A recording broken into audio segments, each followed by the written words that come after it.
Hello. Dive in. Stories await. It's late in the afternoon, and I'm sitting at a park bench, finishing off the last few bites of an ice cream cone that's melting faster than I can manage. It's one of those perfect fall days where the air is cool, but the sun is warm, and the whole park feels like it's on pause. Just parents pushing strollers, dogs chasing each other, and leaves drifting lazily across the path. I probably should be running errands, but instead, I told myself I deserve this ice cream, and honestly, no regrets so far. Just as I'm working on the precarious part where the ice cream starts leaking through the bottom of the cone, a guy walks by, slows down, and then, without warning, plops down onto the other end of my bench like it's the most natural thing in the world. He's holding a cup of ice cream of his own, salted caramel from the same food truck I just came from, and he leans back like we planned to meet here all along. Okay. Tell me the truth, he says, gesturing at my cone. Do you regret not getting the cup? It's always a risk with the cone. A tasty risk, but still. I laugh, glancing down at the sticky mess in my hand. Honestly, I was trying to be optimistic, but I think I might have overestimated my skills. He grins. Yeah, I went cup today. Lost too many battles to melting ice cream cones in the past. Had to learn the hard way. There's something so casual, so effortlessly funny about the way he talks. No weird vibe, just a guy sharing an ice cream-related life philosophy. He takes a slow bite of his caramel ice cream, looking out at the park with the relaxed confidence of someone who isn't in a hurry to be anywhere. So, he says, glancing back at me, do you think the cone is a personality thing? Like cone people are the risk takers and cup people are just cowards? I grin, liking the way this conversation is unfolding. Maybe. Or maybe cone people are just stubborn. Or secretly chaotic, he offers with a smirk. Like the kind of person who can't resist making things harder for themselves. I laugh, and it's the kind of laugh that feels easy, like I've fallen into a conversation that's been waiting for me all day. Okay, but what does that make cup people? Pragmatic or boring? Pragmatic, he says quickly, then pauses, narrowing his eyes. But also a little boring. Figured, I say, pretending to judge him. You seem like the safe and steady type. He gasps in mock horror. Wow, so quick to judge. Just because I don't want sticky fingers doesn't mean I don't know how to have fun. Prove it, I say, raising an eyebrow. He grins like he's been waiting for this challenge. All right, next time I'll get a cone. No napkins, no safety net. We'll see who survives. Deal, I say, holding out my sticky hand like we're making a solemn pact. He glances at my hand and shakes his head, grinning. Yeah, I'm not falling for that. We sit there for a while, eating our ice cream and watching the world drift by. Kids on scooters, couples strolling hand in hand, someone's golden retriever chasing a leaf like it's the most important mission of the day. The silence between us feels surprisingly comfortable, like we're both happy to just exist in this weird little moment. Eventually, I polish off the last of my cone, with only minimal ice cream casualties, and wipe my hands on a napkin I thankfully had the foresight to grab. So, I say, glancing over at him, do you always make friends at random benches, or is today just special? He shrugs, that playful grin still lingering on his face. I don't know. You seem like someone who needed ice cream solidarity. Well, I say, you're not wrong. He takes one last bite of his salted caramel and leans forward, resting his elbows on his knees. If you ever need more of its solidarity or ice cream, there's this other place downtown with like 20 different flavors, including the weird ones like avocado and lavender. Lavender. I make a face. That sounds like a bad decision waiting to happen. Exactly, he says, smiling. We'll get cones, make terrible flavor choices, and live dangerously. He pulls out a pen. Seriously, where do these guys keep getting pens? And scribbles something on the back of a napkin. His name, Luke, and a phone number, handed over with the same casual energy he's had the whole time. No pressure, just a friendly offer left for me to pick up if I want to. I take the napkin, folding it neatly and tucking it into my bag. Thanks, Luke. I might take you up on that. He stands, slipping his empty cup into a nearby trash bin. Looking forward to it, cone person. Looking forward to proving you wrong, cup person, I reply, grinning. He gives me a little wave, and with that, he's off, just walking back into the rhythm of the park, like our little encounter was the most natural thing in the world. I sit there for a moment, watching him go, the napkin with his number still tucked safely in my bag. And yeah, I texted him. Because anyone who can make ice cream and park benches feel like the highlight of my day, definitely someone worth getting to know. The job came in close to midnight. Client requested company on a park bench. No questions. Be there by 12:30. I stared at the text for a minute, trying to imagine what kind of person hires someone just to sit on a bench in the middle of the night. But curiosity and the promise of a decent payout got the better of me, so I grabbed my coat, slipped into my shoes, and headed out into the cool night. The park wasn't far. Just a small patch of green surrounded by apartment buildings, with a playground, a fountain that never seemed to work, and a handful of benches scattered along the walking path. At night, it felt forgotten, like a place that belonged to the past but hadn't quite been erased yet. I spotted him right away. He was sitting on a bench under a street lamp, elbows on his knees, hands clasped together like he was trying to hold something in place. He wore a wool coat, the collar pulled up against the cold, and his dark hair fell in messy waves over his forehead. When he saw me approach, he straightened slightly, gave me a small, hesitant smile, and motioned toward the empty space next to him. "You must be Jade," he said. "Always Jade. It's funny how it feels more real every time someone says it." "That's me," I replied, sitting down beside him. "And you are?" "Max," he said quietly. "Thanks for coming." "No problem," I said, brushing my hands together for warmth. "So, a park bench, huh? Interesting choice." Max gave a small, breathy laugh, though it didn't quite reach his eyes. "Yeah, I come here sometimes. Helps me think." "About what?" I asked, even though I wasn't supposed to ask questions. He shrugged, looking out at the empty playground. "Everything. Nothing. Just life, I guess." For a while, we just sat there, side by side, listening to the sound of the wind rustling through the bare branches. The world felt distant, like it was asleep, and we were the only two people left awake in it. It wasn't uncomfortable, though. There was something peaceful about sitting in silence with a stranger, sharing the same patch of night without needing to fill it with words. After a while, Max leaned back, resting his head against the bench. "Do you ever feel like you missed your shot?" he asked softly. "Like there was a moment where everything could have gone a different way, but you missed it, and now it's too late?" I glanced at him, surprised by the question. "Yeah," I said honestly. "I think about that all the time." He gave me a small, sad smile. "I thought I'd be more by now, you know? I thought life would look different." "Yeah," I whispered. "Me too." Max sighed, long and slow, like he'd been holding it in for too long. "There was someone," he said almost to himself.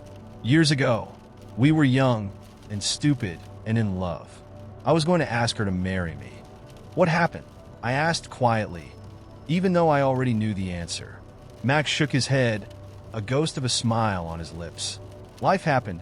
I thought we had time, but then she moved away, and I let her go, thinking, I don't know, maybe fate would figure it out for us." He gave a short, bitter laugh. "Turns out fate isn't very good with follow-through." I nodded, the weight of his words settling between us. I knew that feeling, the quiet ache of wondering what might have been, if only things had gone a little differently. Max pulled a small flask from his coat pocket and held it out to me. "Whiskey," he offered with a sheepish smile. "Sure," I said, taking a sip.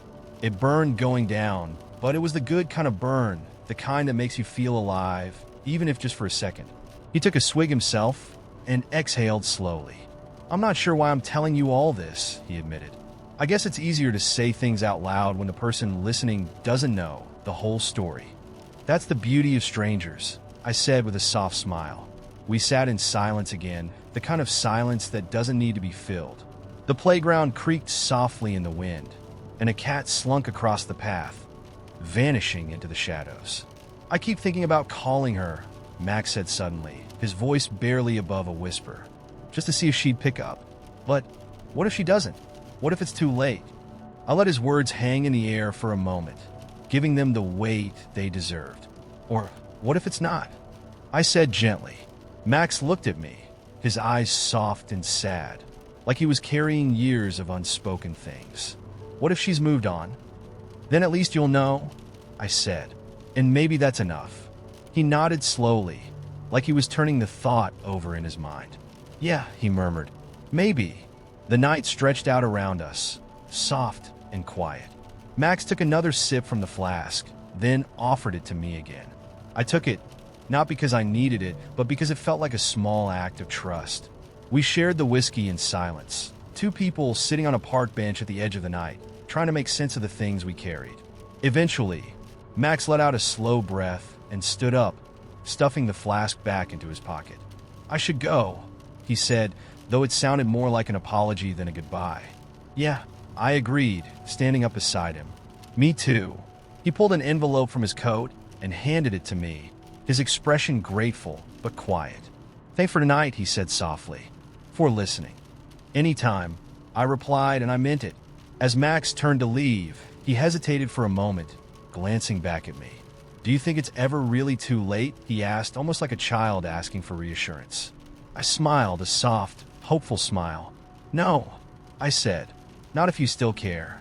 He nodded slowly, like the answer was enough, at least for now. Then he gave me a small wave and disappeared down the path, his footsteps fading into the night. I stood there for a moment, watching him go, the cold air brushing against my skin. The world felt a little softer somehow, like we'd left something heavy behind on that bench. As I walked home through the quiet streets, I thought about the things we carry, the regrets, the missed chances, the words left unsaid.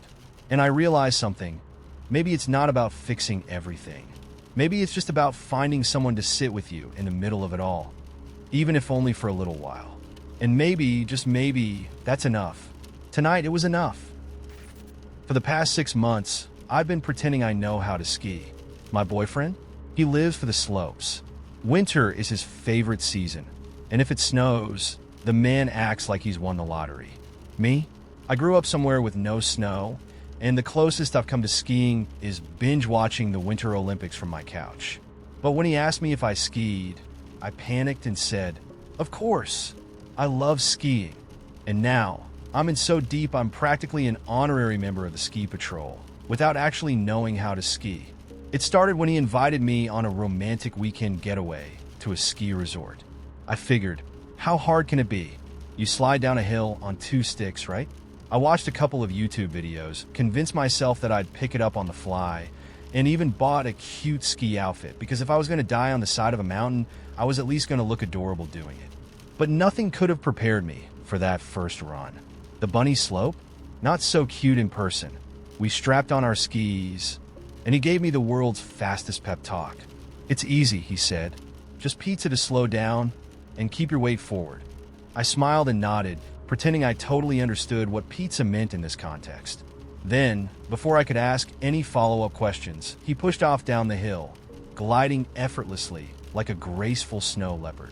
I, however, did not glide. I plummeted. The moment I pushed off, I lost control. My skis went in 2 different directions. My arms started flailing, and within 3 seconds I was zooming downhill at Mach speed. "Pizza! Pizza!" my boyfriend yelled from below, waving his arms. I had no idea what he meant, so I did what any reasonable person would do. I screamed and closed my eyes. I hit the snow face first, my skis flying off dramatically like they'd been shot out of a cannon. When I finally sat up, covered in snow and shame, my boyfriend skied over and tried not to laugh. "You okay?" he asked, grinning. "Just a little rusty?" "Totally," I said, gasping for breath. "I just need to warm up." And that was the beginning of my career as a fake skier. Every time we go skiing now, I have to come up with new ways to avoid disaster. I've become an expert at finding excuses to take rest breaks after each run. "Oh no, my boot feels weird," I'll say, or "I think I need to hydrate." Sometimes, I fake being super interested in the views. Let's just stop and admire the scenery for a second, while secretly stalling for time. The worst part? My boyfriend thinks it's adorable that I'm so cautious. "You don't need to be so careful," he says, laughing.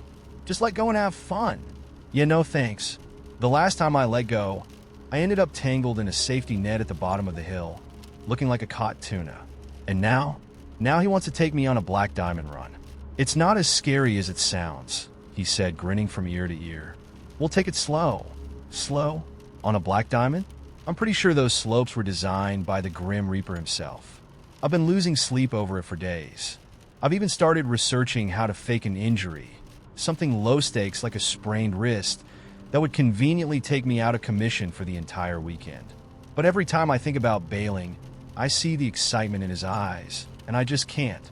So now I'm Googling things like how to survive a black diamond run as a complete beginner, and can fear physically stop you from skiing? Spoiler, it can't. I know I need to tell him the truth. I can't keep pretending to be this cool, outdoorsy girlfriend when, in reality, I'm one ski trip away from becoming an avalanche statistic. But how do you admit that you've been lying about a whole hobby? Hey babe, remember how I said I've been skiing for years? Yeah. Turns out, I'm just really good at falling. Maybe he'll laugh. Maybe he'll offer to teach me the basics. Or maybe he'll realize I've been faking it this whole time and wonder what else I've lied about, like the time I said I love hiking. I do not love hiking. But here's the thing. I don't hate skiing because of the snow or the cold or the terrifying speed. I hate it because I feel like I'm holding him back. He's so good at it, so graceful and free, and I don't want to be the one who ruins that for him. So, here's my plan. I'll tackle the black diamond. One last hurrah. I'll probably wipe out halfway down and slide to the bottom in a cloud of snow and regret, but at least I'll go down swinging. And after that, I'll tell him the truth. Maybe we'll laugh about it. Maybe he'll teach me properly, and maybe, just maybe, I'll stop pretending to be someone I'm not. But if I break my leg on that black diamond, well, at least I won't have to ski again anytime soon. I've always thought of myself as a reasonably competent adult. Sure, I forget laundry in the washer until it smells like a wet sock convention. And yeah, sometimes I put off oil changes until the car starts coughing, but cooking should be easy. Toast especially. I mean, it's just bread. How hard can toast be? The answer, it turns out, is very. It started one morning when I was running late for work, as usual. My plan was simple. Make some quick toast, throw peanut butter on it, and be out the door in 5 minutes. But because my toaster has the personality of an unreliable roommate, it decided to act up. I dropped 2 slices of bread in, hit the lever, and nothing. The lever wouldn't stay down. I yanked it up and slammed it down again, but it popped right back up like the toaster was personally offended. Fine. Cool. No problem. I'm not above workarounds. That's when mistake number 1 happened. I decided to fix the problem by shoving the lever down manually and holding it there. Now, in my defense, I thought I was being clever. In reality, I was being a moron. The toaster didn't just pop back up for fun. It was trying to tell me something. Something like, hey idiot, I'm already overheating, and this is a terrible idea. But did I listen? Nope. I stood there, gripping the lever like a stubborn captain going down with his ship. After about 30 seconds, I noticed something odd. Why does it smell like burning? I looked down, and sure enough, smoke was already curling out of the slots. But instead of just letting go like a normal person, I panicked. And this is where things really went off the rails. Mistake number 2. Instead of unplugging the toaster, I grabbed the whole thing with both hands and yanked it off the counter. Bread still inside. Lever still jammed. Heating coils still on fire. At this point, smoke was pouring out of the toaster like it was auditioning for the role of a broken-down steam engine. My brain was screaming, unplug it, unplug it, but my hands were busy doing something far stupider, shaking the toaster like a maraca, as if that would magically solve the problem. Spoiler alert, it didn't. The half-burned bread flew out of the slots and landed on the kitchen towel next to the sink, because why not add fire fuel to the mix, right? Within seconds, the towel started smoking too. Now I was standing there with one hand holding a possessed toaster and the other slapping wildly at a smoldering dish towel like I was trying to fight off an invisible demon. Meanwhile, the smoke alarm, because of course, chose this exact moment to start screaming bloody murder. Shut up, I yelled, as if yelling at a fire alarm has ever helped anyone. I tried to put the toaster down, but now the stupid thing was too hot to hold. So naturally, I panicked and dropped it right on the floor. The toaster hit the ground with a metallic clunk, sending a rain of crumbs and sparks across the tiles. And for a brief, horrifying moment, I thought, this is it. This is how it ends. I'm going to burn down my apartment making toast. My obituary would be humiliating. Local man dies after heroic but stupid attempt to make breakfast. survived by a toaster that is still at large. At this point, the towel was really starting to smoke, so I did the only thing I could think of. I grabbed it, wadded it up in a panic, and threw it into the sink. I turned on the faucet, dousing the whole thing in cold water, sending up a dramatic hiss of steam, like I was in the final battle of an action movie. Crisis averted. Kind of. I stood there, panting, soaked, and covered in crumbs, while the fire alarm continued to shriek like it was personally offended by my existence.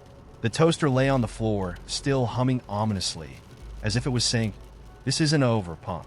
I sprinted to the wall, ripped the smoke detector off the ceiling, and pulled out the batteries.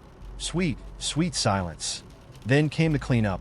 I picked up the toaster, with oven mitts this time, thank you very much, unplugged it, and dropped it unceremoniously into the trash can. I looked around at my kitchen, which now smelled like a burned-down bakery. Breadcrumbs were everywhere. The dish towel was a soggy disaster in the sink, and I was still standing there, shirtless and sweaty, like I'd just survived a bar fight with a kitchen appliance. Later, when I told my friend about the incident, he didn't even try to hide his laughter. "How do you almost burn down your kitchen making toast?" he wheezed. "Shut up," I muttered. "It was the toaster's fault." "Right. The toaster," he said, grinning. "Ever think about trying cereal next time?" Huh. Very funny. These days, I approach toasters the same way some people approach wild animals, with fear and respect. I don't touch them unless absolutely necessary. And if something goes wrong, I eat my bread raw. It's just not worth the risk. So if anyone ever asks me why I avoid using toasters, I just shrug and say, let's just say I've had some experiences. And that's all they need to know. Look, in our defense, it was the last week before summer break. No one in school was taking anything seriously, including the teachers. We were all counting down the days until we could escape for a few months. That's how it was in Mr. Patterson's chemistry class. The teacher who didn't care as long as no one set anything on fire. Spoiler alert, we set something on fire. It all started when Jake, sitting next to me at the lab table, looked at the Bunsen burner and said, "This would be perfect for roasting marshmallows." Now, the correct response would have been, "That's a terrible idea, Jake." But Jake's ideas were like quicksand. The moment he floated one, you were already halfway in before you realized it was too late. "Do you even have marshmallows?" Dave asked, already regretting being friends with us. Jake grinned and pulled a half-melted bag of mini marshmallows out of his backpack, like a magician revealing a rabbit. "You bring marshmallows to class?" I asked. "You never know when you'll need them," Jake said, like it was the most reasonable thing in the world. The plan was simple. Light the Bunsen burner, toast a few marshmallows, don't get caught. Easy, right? Wrong. We waited until Mr. Patterson was busy grading papers at his desk. He didn't even glance up as Jake turned on the Bunsen burner and fired it up. That was our first mistake. See, Jake didn't understand the concept of low heat. Instead of a gentle flame for roasting marshmallows, he cranked the burner all the way up until it was shooting out a blue jet of fire that looked like it belonged on a welding torch. "Perfect," Jake whispered, holding up a marshmallow on a paperclip like he was some kind of gourmet chef. Dave shook his head. This is a disaster waiting to happen. Jake ignored him. He toasted the first marshmallow beautifully, holding it over the flame with the precision of a professional Esmores artist. It was golden brown, crispy on the outside, and gooey on the inside. It was perfect, and then everything went to hell. Just as Jake went to eat his marshmallow, the paperclip got way too hot, because, metal conducts heat, which Jake apparently forgot. He yelped, dropped the marshmallow, and in his panic, bumped the Bunsen burner.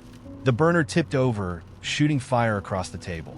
A bottle of ethanol, which we had definitely not cleared off the table, was sitting nearby, and the flame hit it perfectly.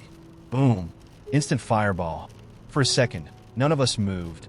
We just stared in stunned silence as the entire lab table erupted into flames. Dave screamed. Jake, instead of doing anything helpful, yelled, "Oh, my God, this is awesome. Put it out," I shouted, grabbing the nearest thing I could find, which happened to be a stack of Mr. Patterson's quizzes. Without thinking, I slapped them down on the fire. This did not help. At all. Instead of putting out the flames, the quizzes caught fire. Now we had two fires, one on the table and one in my hands. I panicked and threw the flaming quizzes into the sink, but the sink was filled with paper towels, which also immediately caught fire. It was like a chain reaction of bad decisions. Everything we touched caught on fire. Meanwhile, Mr. Patterson finally looked up from his desk. He stared at the blazing lab table for a full 5 seconds, processing the disaster in front of him. "What the hell are you kids doing?" he shouted, running over to us. "Science," Jake yelled, still holding the Bunsen burner like he was in an action movie. Mr. Patterson grabbed the fire extinguisher and blasted the entire table with foam, dousing the flames, and us with it. The fire sputtered out, leaving nothing but a smoking, soggy mess of melted plastic, burnt marshmallows, and singed lab equipment. The whole room smelled like chemical disaster and burnt sugar. "Do you have any idea how close you were to burning down the school?" Mr. Patterson yelled, his face turning red with fury. Jake, covered head to toe in fire extinguisher foam, grinned and said, "So that's a no on the extra credit?"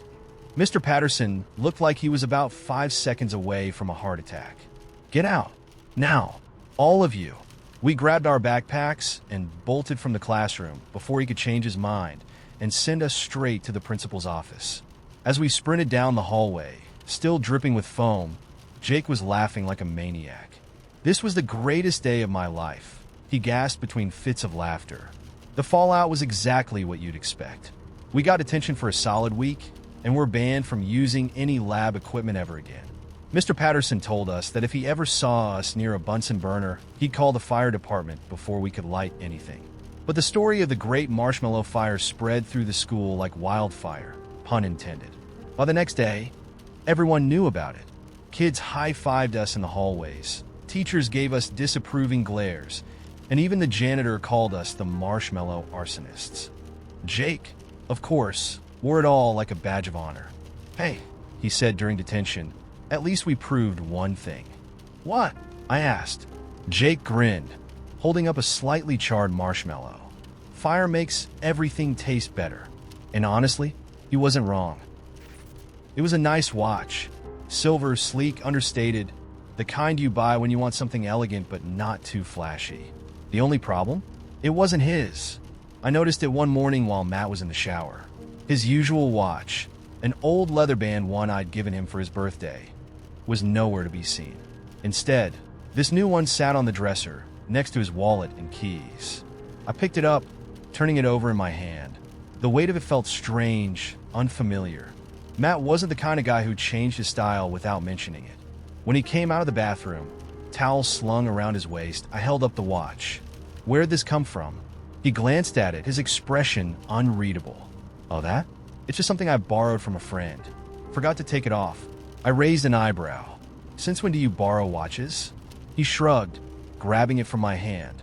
"It's no big deal, Ash. You're reading too much into it." But that watch sat like a weight on my chest for the rest of the day.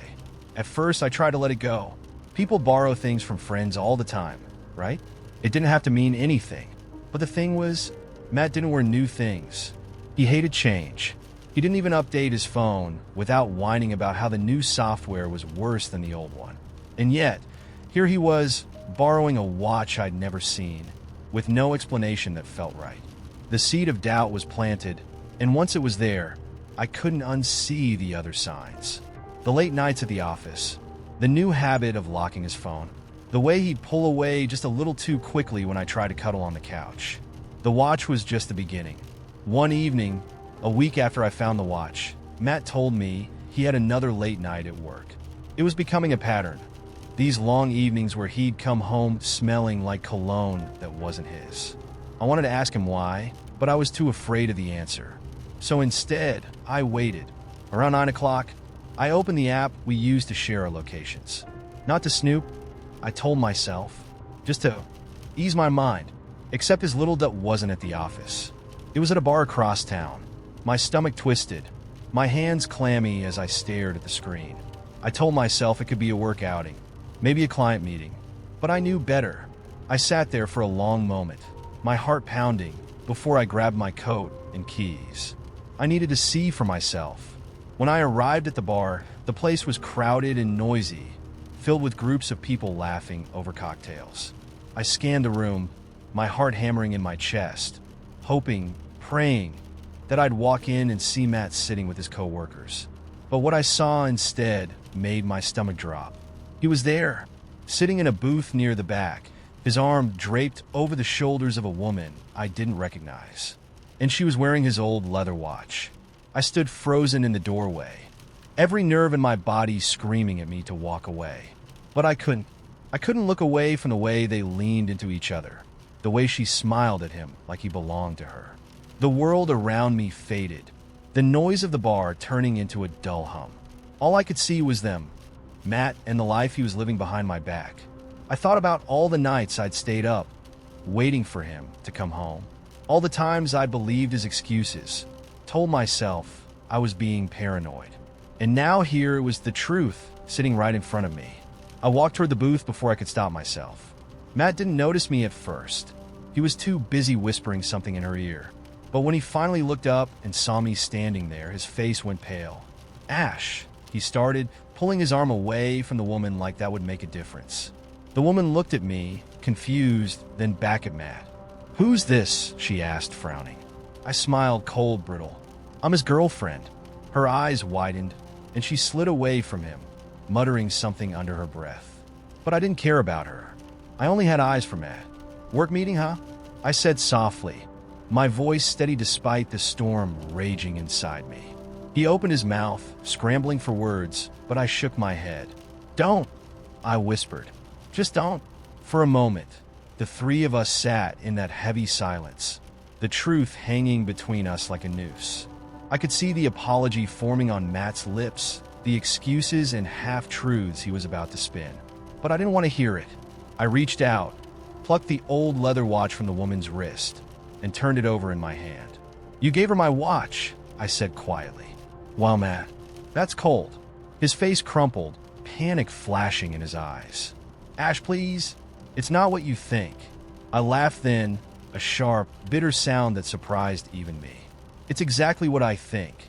I stood up, slipping the watch into my pocket. "You know, I thought the new one didn't suit you," I said. "Turns out, neither did you." The woman mumbled something about leaving, gathering her things as quickly as she could. Matt tried to grab my hand, but I pulled away before his fingers could reach me. "You made your choice," I said softly, the weight of it sinking in. "Now I'm making mine." And with that, I walked away. The night air was cold, stinging my skin as I stepped outside. I stood there for a moment, breathing it in, letting the truth settle around me. It hurt. God, it hurt more than I thought it would. But with every step I took away from that bar, the weight on my chest began to lift. By the time I reached my car, I knew I'd never look back. Matt tried calling, of course he did, but I didn't answer. I blocked his number, deleted his photos, and cleared him from my life like a bad dream. One day, while packing my things, I found the leather watch in the bottom of my bag. I held it for a moment, turning it over in my hand, feeling the weight of everything it represented. And then I tossed it into the trash. Because some things, like people, are better left behind. And so am I. For the past 5 years, I've driven the night shift for a rideshare company. It's not a glamorous gig, but the quiet streets and generous tips from drunk passengers make it worth it. Most of the time, it's uneventful, just a blur of airport runs, late-night bar pickups, and tired people heading home. But a few weeks ago, I picked up someone I'll never forget. It was a slow night. Around 2:15 a.m., I got a request from a small diner on the edge of town, a place I didn't even know stayed open that late. The rider's name was just listed as E. That's all. No last name, no profile photo. Just the letter. I figured it was some drunk college kid or a late shift worker needing a ride home. Nothing out of the ordinary. I accepted the ride and headed toward the diner. The streets were empty, as usual, and when I pulled into the diner parking lot, I spotted someone standing near the entrance, a woman in a long black coat, her hood pulled low over her face. I rolled down the window. "E!" I called out. She nodded, though I couldn't see much of her face. Her movements were slow, deliberate, as if every step took effort. Without saying a word, she slid into the back seat, pulling the door shut softly behind her. "Where are you headed?" I asked, glancing at her through the rearview mirror. She didn't answer right away. Instead, she stared out the window, her face hidden beneath the shadow of her hood. Home, she whispered, her voice low and raspy. Something about the way she said it sent a small shiver down my spine. But I shrugged it off. Just another tired passenger, probably having a rough night. I tapped the GPS, and we were off. The ride started off normal enough. We drove in silence. The soft hum of the engine, the only sound between us. I glanced at the GPS, noting that her destination was on the outskirts of town, a rural road I wasn't familiar with. About 10 minutes in, I noticed something strange. She wasn't sitting right. Through the mirror, I could see her slumped at an odd angle, almost like she wasn't fully connected to her body. Her hands were folded neatly in her lap, pale and still, like she was trying too hard to sit still. "Long night?" I asked, trying to make conversation. Her lips curved into a faint, unsettling smile. Something like that. I forced a laugh, trying to shake the weird feeling creeping over me.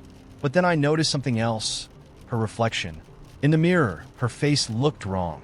The shadows didn't line up properly, and her eyes were just a little too large, a little too dark. It was like her reflection belonged to someone else entirely, as if the face in the mirror wasn't quite human. My hands tightened on the wheel. I told myself I was just tired. Maybe the dim streetlights were casting weird shadows. Maybe I just needed more coffee. But the unease only grew. We drove deeper into the countryside, leaving the city lights behind. The road stretched out, long and empty, the trees on either side pressing closer as we went. I checked the GPS again. Another 15 minutes to her destination. That's when she spoke again. "You've driven this way before, haven't you?" she asked softly. I shook my head. "No, first time out this way." Her smile widened, just a little, not quite. A cold knot twisted in my stomach. "What do you mean?" She didn't answer. Instead, she leaned forward slightly, just enough that I could see more of her face in the rearview mirror. Her skin was pale, almost translucent, and her eyes, those awful, two dark eyes, gleamed in the dim light. "You've been here before," she whispered, "but you never made it home." My heart skipped a beat. I tried to laugh it off, but the sound came out weak and hollow. "You've got the wrong guy," I muttered, gripping the steering wheel tighter. She didn't respond. The road stretched on, endless and dark, and the GPS started to glitch, flickering, recalculating, and spinning in circles like it didn't know where we were. I pulled over, heart racing. "Look, I think the GPS is messed up," I said, turning around to face her. "Can you give me directions from here?" But when I looked into the back seat, my blood ran cold. She wasn't there. The seat was empty, completely empty, as if no one had ever been there to begin with. I blinked, panic rising in my chest. My hands shook as I checked the app. Her ride request was gone. No record of it. No pickup. Nothing. I sat there for what felt like hours, staring at the empty back seat, trying to make sense of what had just happened. I knew she'd been there. I knew I had picked someone up. And then I heard it, a soft voice coming from the back seat, whispering, low and deliberate. "You never made it home." I spun around, heart hammering, but the seat was still empty. The engine sputtered, the lights flickered, and for one horrifying second, the rearview mirror showed her face again, grinning, wide and unnatural, her dark eyes gleaming with something I couldn't understand. Then she was gone. I don't know how I made it back to the city that night. The drive is a blur, and when I finally pulled into my driveway, I sat in the car for a long time, too scared to move. The next day, I checked the rideshare logs again. There was no record of that ride. No passenger named E. No pickup from the diner. But the thing that scares me the most? Sometimes, late at night, I'll hear her voice again. Soft, whispering from the back seat. "You never made it home." And every time I look in the rearview mirror, I half expect to see her sitting there, waiting. Okay, before you judge me, let me just say, I didn't mean to steal anyone's dog. It just happened. I wish I could say this story ends with me doing the right thing, but honestly, it just spiraled way out of control before I even knew what was happening. If there's one lesson I've learned, it's that no good decision ever starts with tequila. It all started at a house party. My friend Jess was throwing this huge thing for her birthday, and pretty much everyone we knew was there. It was one of those nights where the music is way too loud. Everyone's shouting to be heard, and drinks magically appear in your hand every time you set one down. I'd promised myself I'd only stay for a couple of hours, just enough time to say hi, have a beer, and sneak out before things got weird. But then someone brought out tequila shots, and you already know how that goes. I was deep into bad decision mode when Jess's roommate, Chris, came up to me with this huge grin on his face. "You gotta meet Toby," he shouted over the music. "Toby," I yelled back. "Yeah, the neighbor's dog. He's hanging out in the backyard."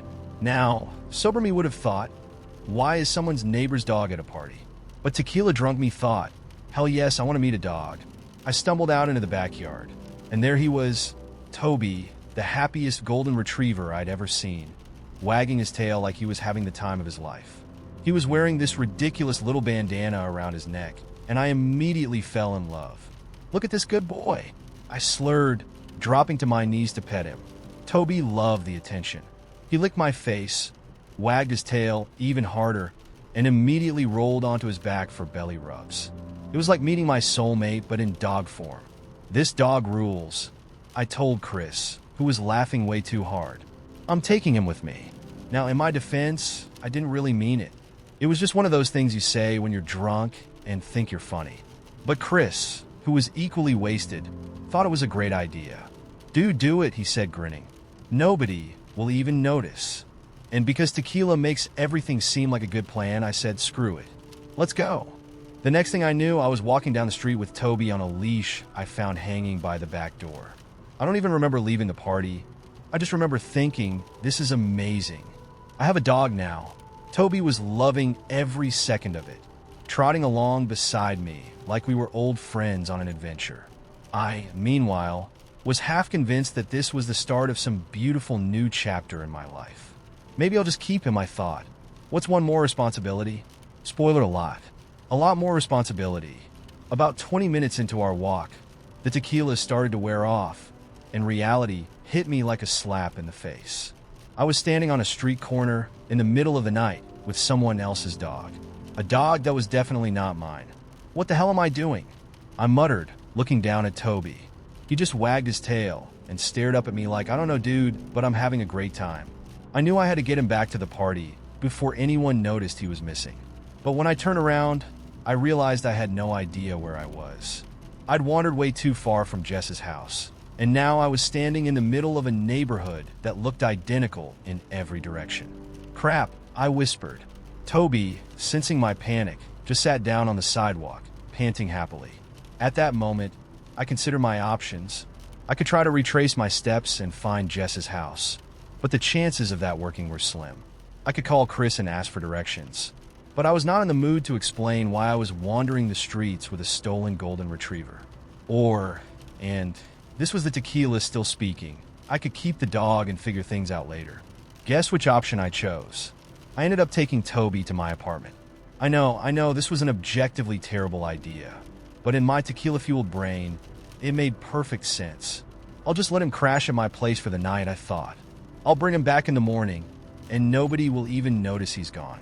So there I was, at 2 a.m., sneaking a very confused golden retriever into my apartment like I was harboring a fugitive. Toby, for his part, was totally cool with the whole situation. He flopped down on my couch, sighed deeply, and promptly fell asleep. Meanwhile, I sat there, staring at him, wondering how my life had spiraled so far out of control in just a few short hours. The next morning, I woke up to a barrage of missed calls and texts from Jess. "Jess, hey, have you seen Toby?" "Jess, the neighbor's freaking out. They can't find him." "Jess, where are you?" My heart sank. I looked over at Toby, who was still snoring peacefully on my couch, completely unaware of the chaos he'd caused. "Oh God," I muttered, scrambling to grab my phone. I texted Jess back, "Oh yeah, I think I have Toby." The reply was almost instant. WTF? Long story short, I had to explain through text, because I was too embarrassed to call, that I had accidentally taken Toby home with me. Jess was furious. "Why would you steal a dog?" she texted, which is a fair question, but not one I had a good answer for. Eventually, I managed to Uber back to Jess's house with Toby, who was still having the time of his life, completely oblivious to the fact that he'd been kidnapped. When we arrived, The neighbor was standing on the porch, arms crossed, and looking like she was ready to call the cops. I mumbled a half-hearted apology, handed over Toby's leash, and tried to disappear before things got any worse. Needless to say, I was not invited back to any future parties. Jess didn't talk to me for weeks, and even now, whenever anyone mentions that night, all I get is a smirk and a sarcastic, "Hey, remember when you stole a dog?" I haven't had tequila since. It all started as a favor. A friend of a friend was moving across the country and couldn't take her cats with her. "It's just temporary," she told me. "A couple of weeks tops, just until I find them a permanent home." At the time, it didn't sound like a big deal. I wasn't much of a cat person, but I figured, how hard can it be? Feed them, clean the litter box, maybe pet them once in a while? Easy enough. So like an idiot, I agreed. That's how I ended up with 2 cats, Milo and Biscuit, sitting on my living room floor, staring at me like I was some kind of idiot who didn't know what he'd just signed up for. Which, to be fair, was exactly what I was. The first few days were rough. Milo, the orange tabby, had this habit of knocking things off shelves for no reason other than to watch them fall. Every morning, I'd find new casualties. Coffee mugs, picture frames, half a box of cereal scattered across the kitchen floor. Biscuit, on the other hand, was a total ghost. She'd vanish for hours, only to reappear silently in the weirdest places, inside the bathroom sink, curled up in my laundry basket, or sitting dead center on my laptop like she was sending an important email. I thought, okay, 2 weeks? I can survive this. But 2 weeks came and went, and the friend of a friend hadn't found a home for the cats. "I'm so sorry," she texted one day. "It's taking longer than I thought. Can they stay with you a little while longer?" I wanted to say no. I should have said no. But somehow, the words that came out of my mouth were, "Yeah, no problem." By week 3, I was starting to crack. Milo had developed a disturbing obsession with the ceiling fan and spent most of his time sitting directly beneath it, staring up at the blades like they were speaking to him in code. Biscuit, meanwhile, had taken up the hobby of attacking my feet every time I walked across the room, which added a new level of terror to getting up for a midnight snack. Still, I kept telling myself this was temporary. They were my cats. I was just babysitting them until they found a new home. Any day now, the friend of a friend would text me and say, "Great news. We found someone to adopt them." Except that call never came. Weeks turned into months, and slowly, without meaning to, I started to get attached. It was little things at first, like how Milo would flop dramatically onto my lap and purr like a lawnmower, or how Biscuit would curl up next to me at night, her tiny snores filling the room. They started to feel less like temporary guests and more like, well, like they belonged. But I kept telling myself they weren't mine. I was just holding on to them for someone else. Any day now, they'd leave, and everything would go back to normal. Then one day, I got the text I've been dreading. "Good news! I found someone who can take them." I stared at the message for a long time, my heart sinking. I thought about how quiet the apartment would feel without Milo knocking things over or Biscuit ambushing my feet. I thought about how weirdly comforting it had become to have them around, their little quirks filling the empty spaces in my day. And in that moment, I realized the truth. I didn't want them to leave. I typed out a response, deleted it, typed it again, and deleted it once more. Finally, I sent a message I didn't even know I believed until I saw the words appear on the screen. "Actually, I think I'd like to keep them." There was a long pause before my phone buzzed with a reply. "Are you sure?" I glanced over at Milo, who was currently trying to wrestle a plastic spoon, and Biscuit, who was snoozing inside an Amazon box like it was the comfiest bed in the world. And yeah, I was sure. Yeah, I typed back, "I'm sure." And just like that, they were mine. It's been a year now, and life with Milo and Biscuit is still chaotic. Milo has graduated from knocking things off shelves to opening cabinets like some kind of furry cat burglar. Biscuit remains a master of stealth, constantly appearing in places she has no business being. Like the fridge once when I opened it too slowly. They drive me absolutely insane most days, but the truth is, I can't imagine life without them. The funny thing is, I never meant to adopt them. I never even wanted cats. But now they're family. And I guess sometimes the best things in life are the ones you never planned for.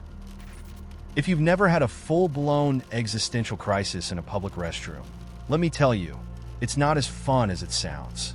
There's something about being trapped in a tiny, grimy stall that makes your brain spiral into some dark places. You start thinking things like, is this how it ends? Am I going to die surrounded by questionable tile grout? Well, I didn't think it could happen to me until it did. It was a normal afternoon. I'd stopped at a gas station on my way home from running errands, and somewhere between the large iced coffee and the realization that my bladder was about to stage a rebellion, I knew I had to find a bathroom. Now, I hate public bathrooms as much as the next person, but desperate times call for desperate measures. So I hurried inside, found the restroom, and ducked into a stall. I figured this would be a quick in-and-out situation. Handle my business, wash my hands, and be on my way. Easy, right? Wrong. The trouble started the moment I locked the stall door. It was one of those old metal locks, the kind that makes a loud clunk when it slides into place. I remember thinking, that lock feels a little too solid, but I brushed it off. What could go wrong? I did my business, stood up, and reached for the lock. That's when mistake number one happened. I twisted the latch, and it didn't move. I muttered. I jiggled it again. Nothing. Okay, no problem.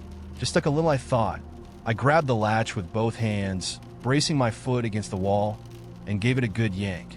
Still nothing. The lock didn't budge, not even a millimeter.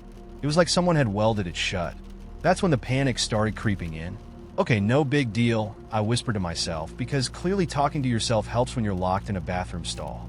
I tried jiggling the door itself, rattling it as if I was shaking loose a jar lid.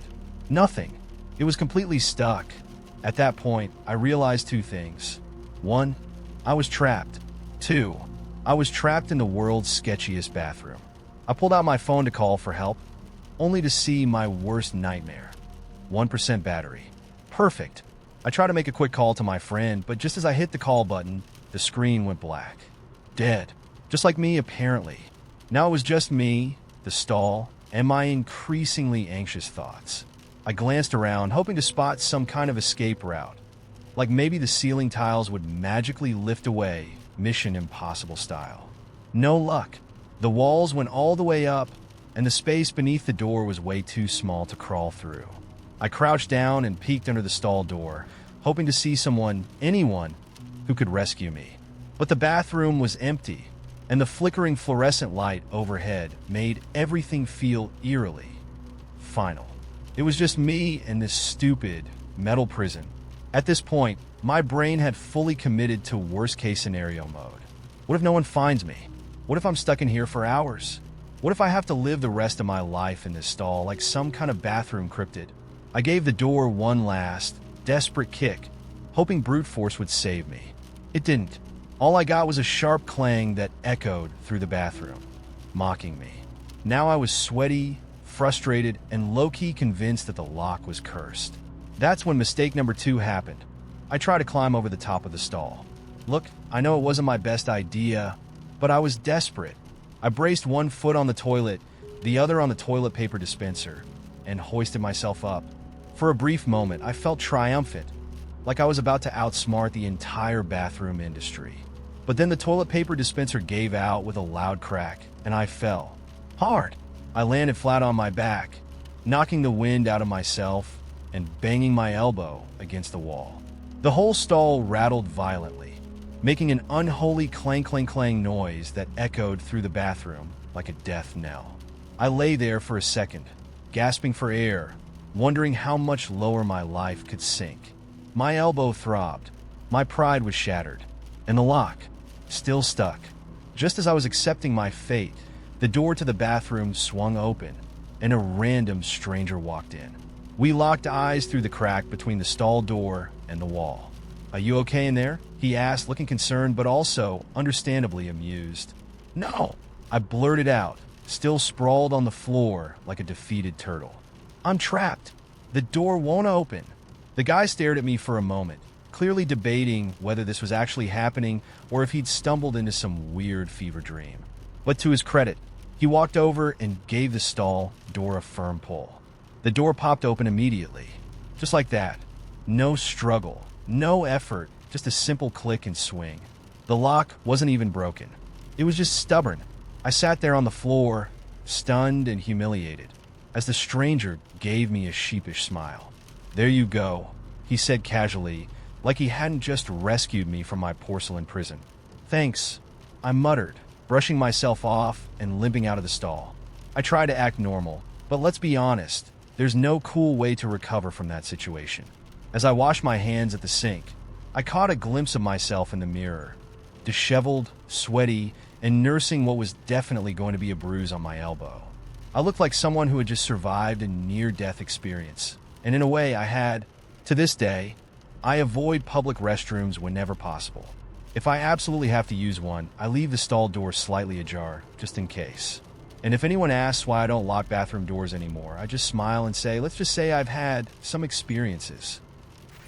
It's a quiet Thursday night, and I'm at the grocery store, wandering through the snack aisle like it holds the key to life's mysteries. I came here for one thing: popcorn, but now I'm locked in an internal debate over whether to get the lightly salted kind or fully commit to the butter-drenched, life-shortening variety. I'm standing there, bag in each hand, when a voice beside me says, "The answer is always extra butter. Otherwise, what's the point?"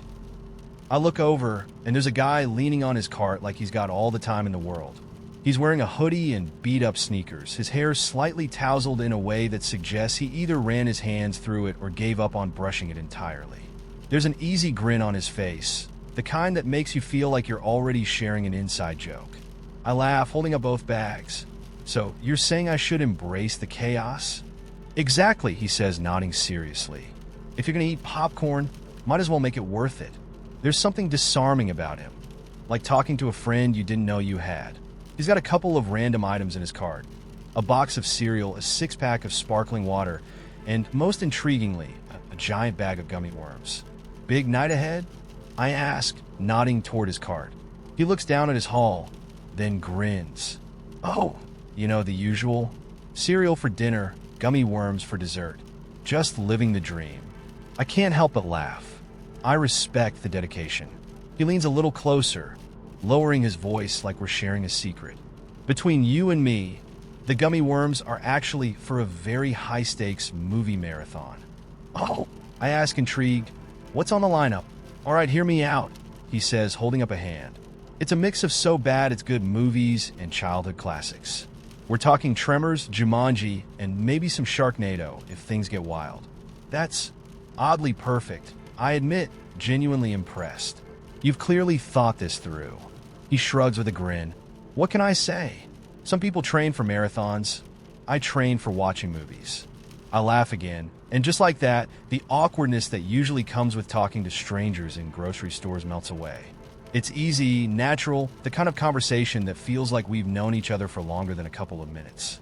"So," he says, nodding toward the popcorn in my hands, "you gonna join the dark side and go for the butter?" I smirk, tossing the buttered bag into my cart. "I feel like I have to now. You've convinced me." He gives me a little salute, clearly pleased with himself. "Welcome to the winning team." We start drifting toward the checkout lanes together, still chatting about the weird joy of bad movies and the life-changing importance of good snacks. There's something refreshing about the whole interaction, like it's not about anything more than enjoying the moment. As we reach the self-checkout, he shifts his cart with one hand and glances at me. "Okay, real question.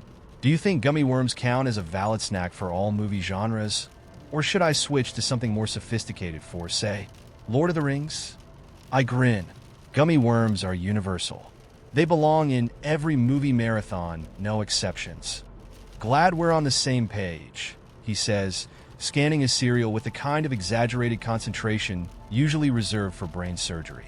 I was worried for a second there. We both finish scanning our items, and just as I'm bagging up my popcorn, he pauses, looking like he's weighing a decision. "You know," he says, pulling his receipt from the machine, "if you ever feel like joining a very serious movie marathon, or if you just need someone to back you up on questionable snack choices, hit me up."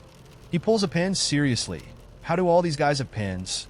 from his pocket and scribbles his number on the back of the receipt. With a little grin, he hands it to me. "No pressure," he says, like it's the most natural thing in the world. "But it'd be cool to have another person on team extra butter." I take the receipt, tucking it into my bag with a smile. "Thanks. I'll keep that in mind. He gives me one last playful salute, grabs his gummy worms, and wheels his cart toward the exit. I stand there for a moment, feeling lighter than I have all day, holding the receipt between my fingers like it's a little promise of something good. And yeah, I texted him, because anyone who plans movie marathons with that level of enthusiasm and knows the true value of butter popcorn is definitely someone worth getting to know. When I was about 12, my family moved into an old Victorian house on the outskirts of town. My parents had always wanted a place with character, and this house had plenty of it. Tall ceilings, creaky wooden floors, and dusty chandeliers that swayed whenever a truck rumbled past on the road.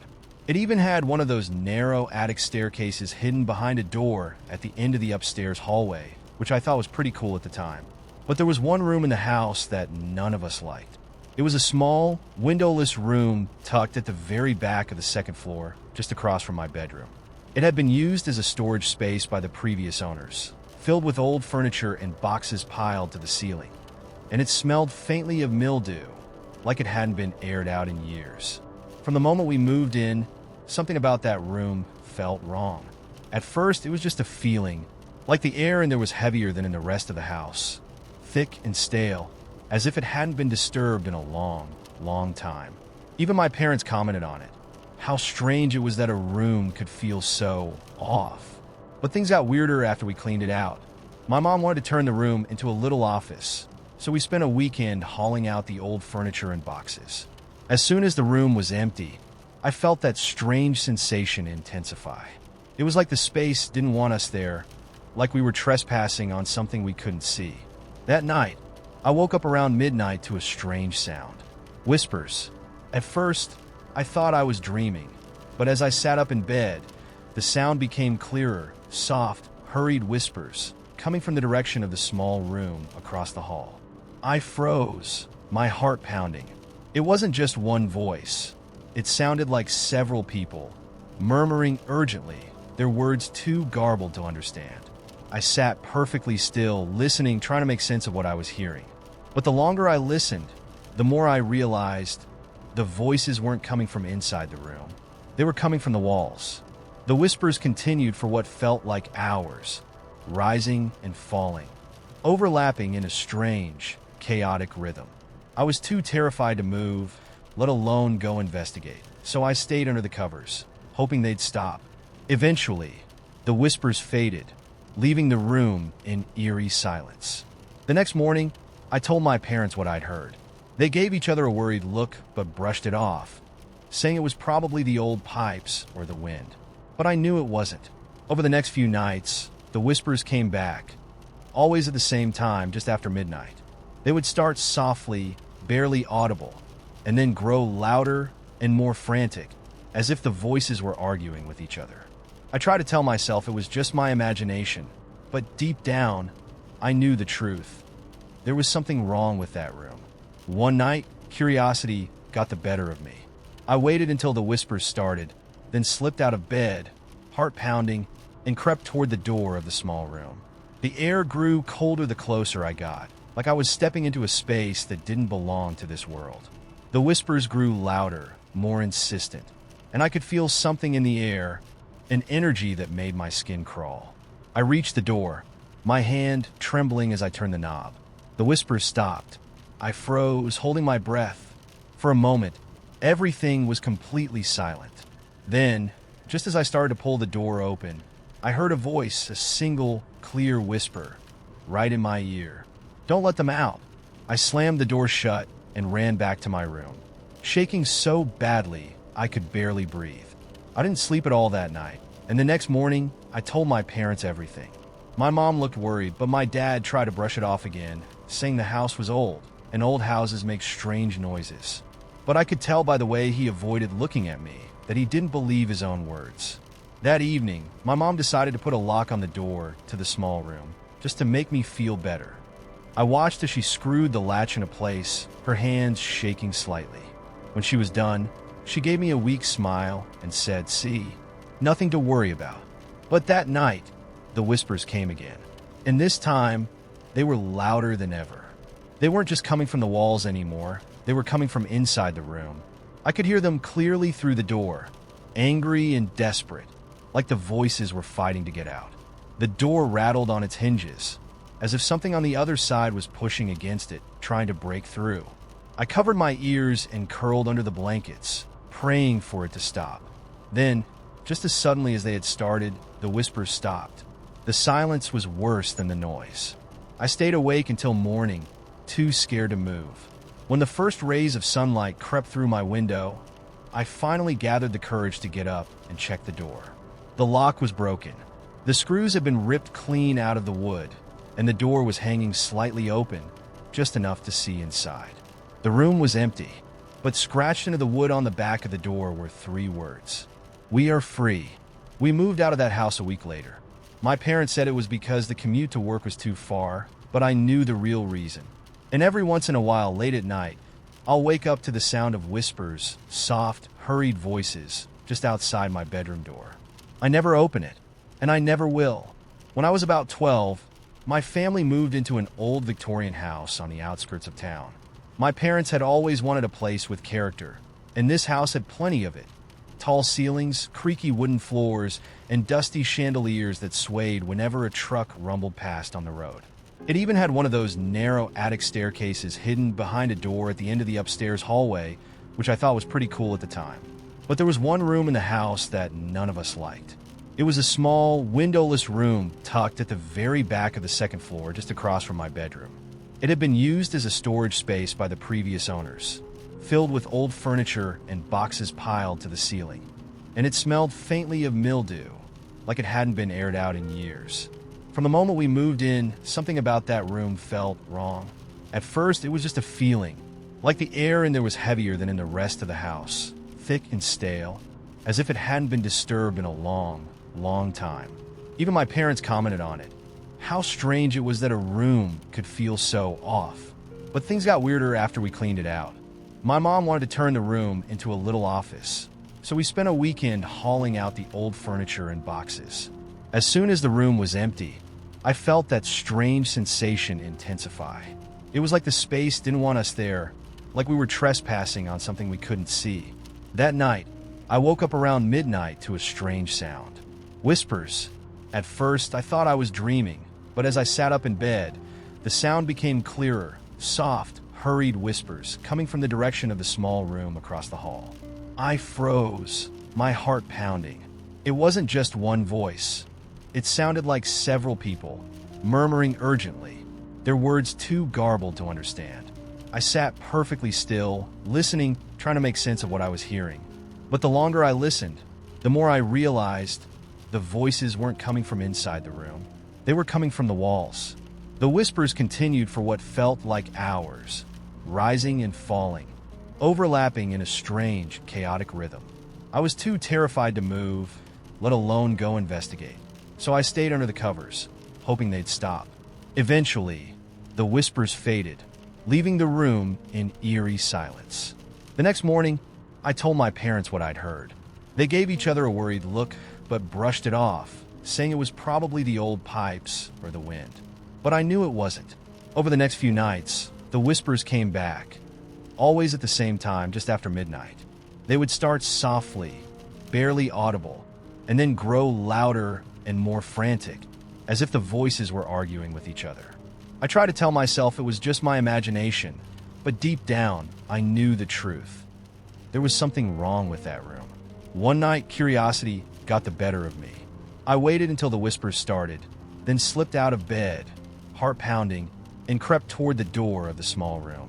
The air grew colder the closer I got, like I was stepping into a space that didn't belong to this world. The whispers grew louder, more insistent, and I could feel something in the air, an energy that made my skin crawl. I reached the door, my hand trembling as I turned the knob. The whispers stopped. I froze, holding my breath. For a moment, everything was completely silent. Then, just as I started to pull the door open, I heard a voice, a single, clear whisper, right in my ear. "Don't let them out." I slammed the door shut and ran back to my room, shaking so badly I could barely breathe. I didn't sleep at all that night, and the next morning I told my parents everything. My mom looked worried, but my dad tried to brush it off again, saying the house was old, and old houses make strange noises. But I could tell by the way he avoided looking at me that he didn't believe his own words. That evening, my mom decided to put a lock on the door to the small room just to make me feel better. I watched as she screwed the latch into place, her hands shaking slightly. When she was done, she gave me a weak smile and said, "See, nothing to worry about." But that night, the whispers came again. And this time, they were louder than ever.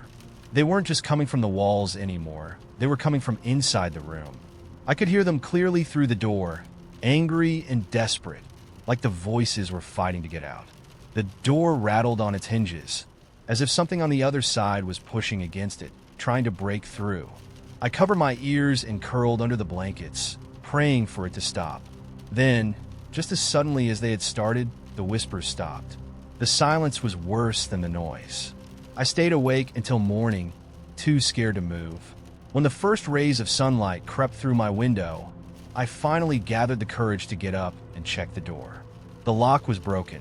The screws had been ripped clean out of the wood, and the door was hanging slightly open, just enough to see inside. The room was empty, but scratched into the wood on the back of the door were 3 words. "We are free." We moved out of that house a week later.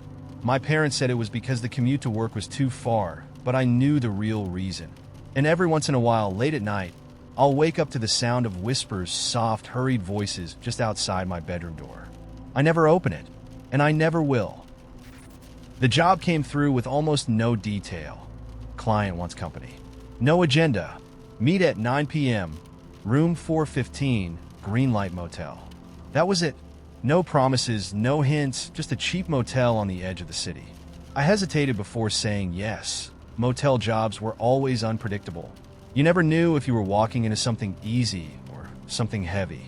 But things had been slow, and bills were piling up, so I grabbed my jacket, told myself it'd be fine, and headed out. The Greenlight Motel was one of those sad little places that felt like it had been stuck in time.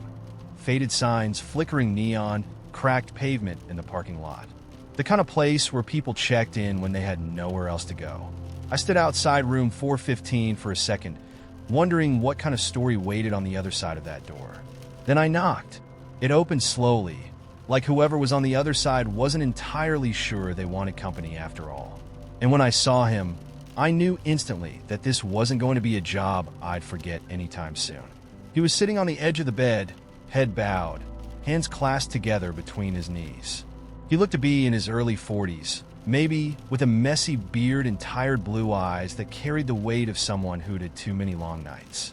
His hair was unkempt, like he hadn't thought about it in days, and the sleeves of his sweater were rolled up unevenly. When he looked up at me, there was something fragile in his expression, like he was trying to hold himself together, but wasn't sure how much longer he could manage. "You must be Jade," he said quietly. "That's me," I replied, closing the doors softly behind me. "And you are?" "Logan," he muttered, his voice rough around the edges, like he hadn't used it in a while. "Thanks for coming." "No problem," I said, easing into the chair by the window. "What can I do for you, Logan?" He shrugged, rubbing the back of his neck like he wasn't sure how to answer that. "I don't know," he admitted. "I just didn't want to be alone tonight." For a moment, neither of us spoke. The room smelled faintly of stale air and cheap fabric softener, and the only sound was the low hum of the heater kicking on in the corner. Logan sat on the bed, staring at the floor like it might offer him some kind of answer, and I stayed where I was, waiting to see if he'd tell me what had brought him here. Finally, he exhaled a shaky breath and looked over at me. "Ever have one of those nights where everything feels too loud?" he asked. "Yeah," I said softly.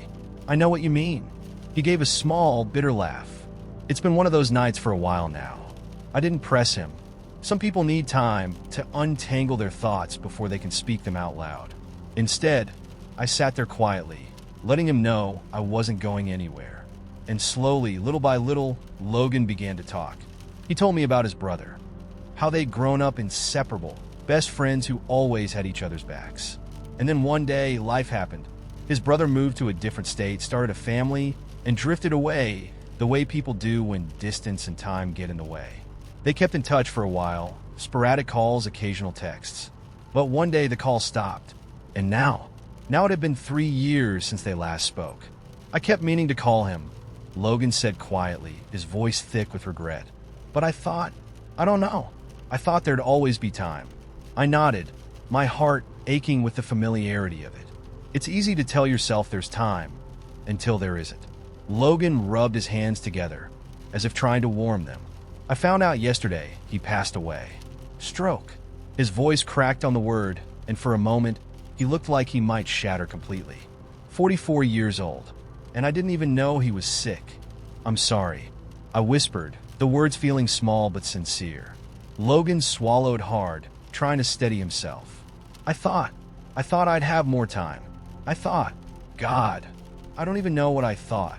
We sat there in silence for a long while, the weight of his grief filling the room like a heavy fog. I knew better than to try to fix it. Some things can't be fixed. They just have to be carried. I keep thinking about the last time we talked, Logan said, his voice barely above a whisper. It wasn't even anything important. We argued about some stupid thing. Can't even remember what it was. And that was it. That's how it ended. He rubbed his eyes with the heels of his hands, like he was trying to scrub the memory away. How do you live with that? He asked, more to himself than to me. You don't, I said softly. Not right away anyway, but eventually you just carry it with you. And some days it feels lighter. Not today, but someday. Logan gave me a small, sad smile, one that felt more like an apology than anything else. I hope you're right. For a while, we just sat there, listening to the hum of the heater and the quiet sounds of the world outside. The night felt endless, but in a way that wasn't entirely unwelcome. It felt like we'd stepped outside of time, like the rest of the world could wait. Eventually, Logan let out a long, slow breath and gave me a grateful look. Thanks, he said softly, for just being here. Anytime, I whispered, and I meant it. He reached over to the nightstand and picked up an envelope, handing it to me with a small, hesitant smile. I know it's not much, he said, but thank you. I tucked the envelope into my coat pocket without looking at it. This wasn't about the money, and we both knew it. As I stood to leave, Logan gave me one last look.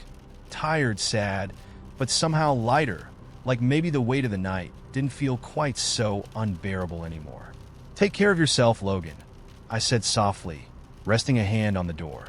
You too, Jade, he replied, his voice quiet but steady. I stepped out into the cold night air, the door clicking shut behind me. The sky was dark, the street lights buzzing faintly, and the world felt quiet in a way that made my chest ache. Grief is a strange thing. It doesn't have rules or logic. It just shows up and takes up space. But sometimes, all you can do is sit with it. Share it with someone. Let it be what it is. As I walked away from the motel, the weight of the night lingering on my shoulders, I realized something. Sometimes, it's not about saying the right things. It's just about being there, about sitting beside someone in the dark and letting them know they're not alone. And for tonight, that was enough. For the past year, I've been trapped in a never-ending spiral of dice rolls, strategy cards, and complicated rulebooks. My boyfriend? He's obsessed with board games.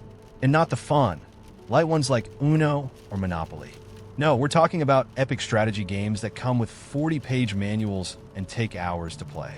Games with names like Terraforming Mars and Gloomhaven. Games that make me question my will to live. The problem is I told him I love board games on our third date. I thought I was being cute. I love games, I said cheerfully, assuming we were talking about party games where you drink wine, play charades, and laugh a lot. Big mistake. He lit up like I had just told him I was the heir to a fortune made of dice. Wait until you see my collection, he said with a grin. I thought he meant a few games tucked away in a closet. No, the man has shelves, entire bookshelves, dedicated to board games. It's like a nerdy version of the Library of Congress, except instead of books, there are giant game boxes filled with tiny figurines, miniature castles, and more cards than a Vegas casino. I should have bailed then and there. But no, I was in love. So when he asked if I wanted to play a game with him, I smiled like a lunatic and said, sure, sounds fun. It did not sound fun. The first game he chose was something called Twilight Imperium. The box alone was the size of a small refrigerator. It takes a few hours, he said, setting up the board. But don't worry, I'll explain the rules. 3 hours later, I still had no idea what was happening. He kept using words like resource economy and diplomacy, while I stared at my little plastic spaceship, wondering how long I could fake a bathroom emergency before it became suspicious. By the end of the night, I had no clue whether I'd won, lost, or accidentally declared war on a fictional planet. But my boyfriend, he looked so happy.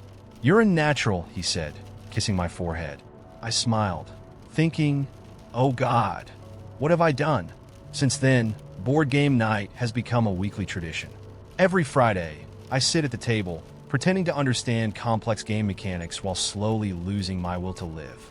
I've learned to nod thoughtfully when he explains new rules, even though my brain shuts off the moment I hear words like turn sequence or victory conditions. It's not just the games, either. He's part of a whole board game community. They meet monthly to play marathon sessions, and somehow, I've been roped into attending. These people talk about dice probabilities and card deck efficiency the way other people talk about their favorite Netflix shows. One of them even brought their own lucky dice set, which I accidentally spilled. It felt like I just knocked over someone's sacred altar. The worst part? He started calling us a board game couple. "I love how competitive you are," he said the other night, beaming with pride. "It's so sexy." Little does he know, the only thing I'm competing for is how long I can stay awake without screaming. And now, he's planning a board game weekend retreat. "It'll be amazing," he said, showing me the itinerary. 2 full days of gaming, non-stop. I think I blacked out for a second. 2 full days? I can barely survive one game night without needing a stiff drink and a nap. I'm pretty sure this retreat will break me. I've been brainstorming excuses to get out of it. Fake food poisoning? Accidentally book a conflicting spa weekend? But every time I try to back out, he gets this excited look on his face, and I just can't. So here's my plan. I'm going to survive the retreat. Somehow. I'll bluff my way through every game, pretend I understand what the hell a resource strategy is, and maybe even win a round or 2 by sheer luck. And then, once we're home, I'll come clean. I'll tell him the truth. That I've been faking it this whole time, that I still don't know the difference between worker placement and deck building, and that my idea of a fun game is throwing paper balls into a trash can. Maybe we'll laugh about it. Maybe he'll be a little disappointed. Or maybe, if I'm lucky, he'll teach me how to actually play without the pressure of pretending I know what's going on. And if not, well, I hear Connect 4 is making a comeback. I grew up in a small town surrounded by woods. It was the kind of place where everyone knew each other, where stories and old legends were passed down like family heirlooms. One of the most popular stories we heard growing up was about the Lantern Man. Every kid in town knew the tale. It was something older siblings told you to scare you, about a strange figure who roamed the woods late at night, carrying a lantern that flickered like a dying flame. The legend said that if you saw the Lantern Man's light, you weren't supposed to follow it, no matter how close it seemed. "If you follow the lantern," the older kids whispered, "you'll never come back." I always thought it was just a dumb story, until the night I saw him. It was late autumn a couple of years ago. My best friend Danny and I had gone out to the edge of the woods to mess around, as we always did. There was a trail that ran along the tree line, and we'd walk it sometimes when we were bored, just 2 teenagers killing time in a sleepy little town.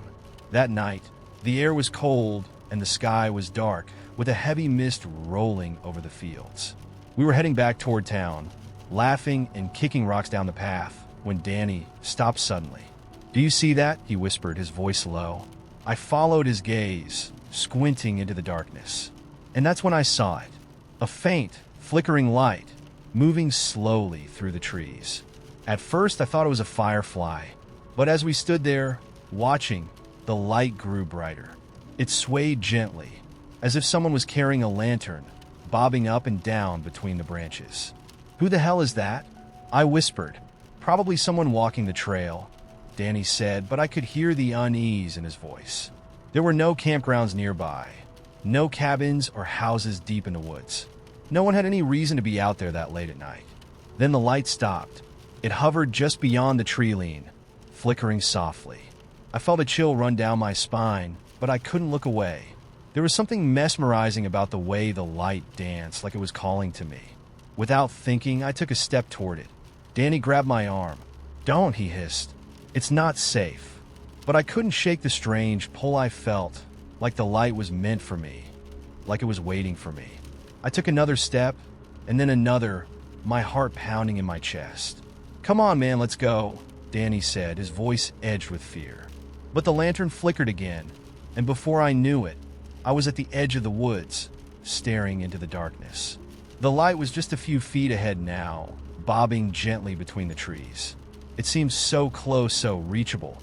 "Don't follow it," Danny whispered.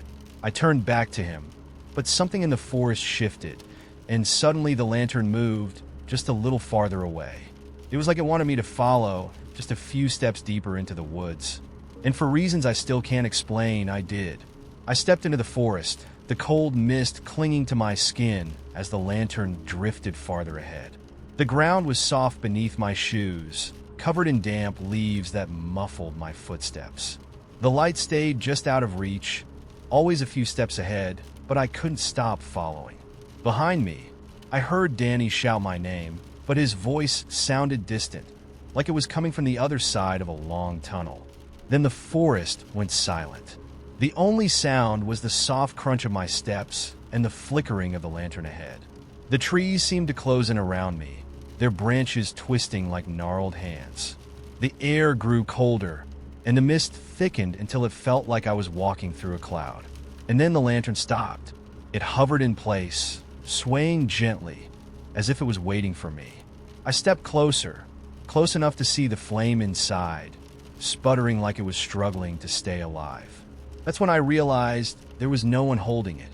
The lantern floated in midair, swaying gently, as if suspended by an invisible hand. And as I stared at it, transfixed, I felt something cold brush against the back of my neck. I spun around, my heart hammering in my chest. There was a figure standing just behind me. He was tall and thin, with a face that was wrong. His eyes were sunken, and his skin looked stretched too tightly over his bones, like it had dried and cracked over time. He wore tattered clothes that hung off his frame, and in his hand, his impossibly long, bony hand, he held another lantern. He smiled at me. Not a kind smile, but a knowing one. "You shouldn't have followed," he whispered. Before I could scream, the light in the lantern went out, and everything went black. When I woke up, I was lying on the edge of the trail, shivering from the cold. Danny was shaking me, his face pale with fear. "Jesus, man, what the hell happened?" he asked. I sat up, my head spinning, trying to make sense of what I'd just seen. The forest behind us was silent, still cloaked in mist, and there was no sign of the lantern or the man who had held it. "You followed it," Danny said, shaking his head. "You followed it." I didn't answer. I didn't have the words. We didn't talk much on the walk back to town. And after that night, I avoided the woods entirely. But sometimes, late at night, when I'm lying in bed with the window cracked open, I'll hear the faint sound of footsteps, slow and deliberate, moving just outside the house. And every now and then, if I listen carefully, I'll see a flicker of light through the trees. A lantern swaying gently in the dark, waiting for me to follow. When my friends invited me on a ski trip, I had exactly two options: admit I'd never skied in my life, or lie through my teeth. Naturally, I chose the second one. "Oh yeah, I've been skiing since I was a kid," I said casually, as if I was born with skis strapped to my feet. It felt harmless at the time. I figured, how hard could it be? It's just sliding down a hill, right? Spoiler, it's not. The trip started smoothly enough. We drove up to the mountains, rented a cozy cabin, and cracked open beers by the fire like a bunch of Instagram influencers. Everything was perfect. Until the next morning, when I found myself standing at the base of a massive mountain, staring up at what can only be described as a death trap covered in snow. "Come on," one of my friends called, tightening her helmet. "Let's hit the lifts." I stared at the sign in front of me. Blue Trail, Intermediate. Not beginner, intermediate. My palms immediately started to sweat inside my gloves, but I couldn't back out now. I had built this whole elaborate lie, and the time to confess had passed. There was no way I could admit, "Hey, so, funny story, I've never actually skied before. Can we go to the bunny hill instead?" So I smiled, strapped on my rental skis, and followed everyone to the lift, hoping for the best. The chairlift itself was an ordeal. No one tells you how terrifying it is to dangle from a moving bench, clinging to your poles like they're life preservers. I kept glancing at the drop below, wondering how many broken bones I'd get if I fell off. When we finally reached the top, I stumbled getting off the lift and nearly face-planted in the snow. My friends laughed it off, assuming I was just rusty. "You'll get your groove back," one of them said. I forced a smile, pretending I hadn't just considered faking a knee injury to avoid going down the slope. Then it was time to ski, or in my case, survive. My friends took off gracefully, carving neat little arcs in the snow as they glided downhill. I, however, stood frozen at the top of the trail, staring down at what looked like a near-vertical drop. The slope stretched out in front of me, long and steep and filled with other skiers who knew exactly what they were doing. I, on the other hand, had no idea how to even start moving without falling flat on my face. "Just lean forward," someone shouted from below. "Point your skis downhill." Lean forward? Are they insane? Leaning forward felt like a death wish. But there was no other choice. I couldn't stay at the top of the mountain forever. So, with a deep breath and a prayer to whatever gods govern reckless idiots, I leaned forward and instantly regretted it. The moment my skis started moving, I lost control. I wasn't skiing. I was plummeting. The wind whipped past my face, and everything became a blur of snow, panic, and pure, unfiltered fear. I tried to remember the things I'd seen in YouTube tutorials the night before. Pizza shaped to slow down, parallel to speed up, but my skis had other plans. They wobbled, crossed, and tangled beneath me, and before I knew it, I was careening down the mountain in what can only be described as a slow-motion train wreck. About 10 seconds into my disastrous descent, I hit a patch of ice. My skis shot out from under me, and I went airborne for what felt like an eternity before landing hard on my back. Snow flew everywhere, and for a moment, all I could hear was the whooshing sound of other skiers speeding past me. I lay there, gasping for breath, arms and legs splayed out like a chalk outline at a crime scene. It was, without a doubt, the most humiliating moment of my life. And then it got worse. A little kid, maybe 6 years old, skied up next to me, stopped with perfect precision, and asked, "Are you okay?" He had that wide-eyed, innocent look kids get when they think you're about to cry, which, to be fair, I almost did. "I'm fine," I muttered, trying to salvage what little dignity I had left. Just catching my breath. He stared at me for a moment longer, then shrugged and took off down the slope like a mini Olympian, leaving me alone with my shattered ego. Eventually, I managed to stand up, or rather, flop around in the snow like a dying fish until I was upright again. My legs felt like jelly, and my skis seemed determined to cross over each other at every opportunity. I glanced down the mountain, realizing with horror that I was only about a quarter of the way down. There was no way I could ski the rest of the way without breaking something, my skis, my dignity, or both. That's when I made the executive decision. I was going to slide down the mountain on my butt. It wasn't graceful. It wasn't cool. But it was the only way I was getting off that mountain in one piece. I sat down, aimed myself downhill, and scooted forward like a toddler going down a staircase. Every few feet, I gained too much momentum, panic, and throw my arms out to slow myself, sending snow flying everywhere. By the time I reached the bottom, I looked like a human snowman, completely covered in powder, my goggles fogged up, my pride buried somewhere in the trail behind me. My friends were waiting for me at the base, laughing and high-fiving each other. When they saw me, their smiles faltered. "What happened to you?" one of them asked, trying not to laugh. I pulled off my goggles and grinned, because at that point, there was nothing left to do but own it. "Just taking the scenic route," I said. They burst out laughing, and to my surprise, it wasn't the mean kind of laughter. It was the kind you share with people you trust, the kind that says, "You're a mess, but we love you anyway." Later that night, sitting by the fire with a beer in hand, I finally came clean. I might have lied about knowing how to ski, I admitted sheepishly. They laughed again, this time louder, and one of them clapped me on the back. We knew it. In the end, it didn't matter that I'd lied. It didn't matter that I'd spent half the day sliding down the mountain on my butt. What mattered was that I tried. And surprisingly, I'd had fun. Would I ever ski again? Probably not. But at least now, I knew two things for sure. 1. Skiing is way harder than it looks. And 2. Lying about it isn't worth the bruises. This story still makes me want to crawl under a rock every time I think about it. I swear, I wasn't trying to cause drama. It just happened.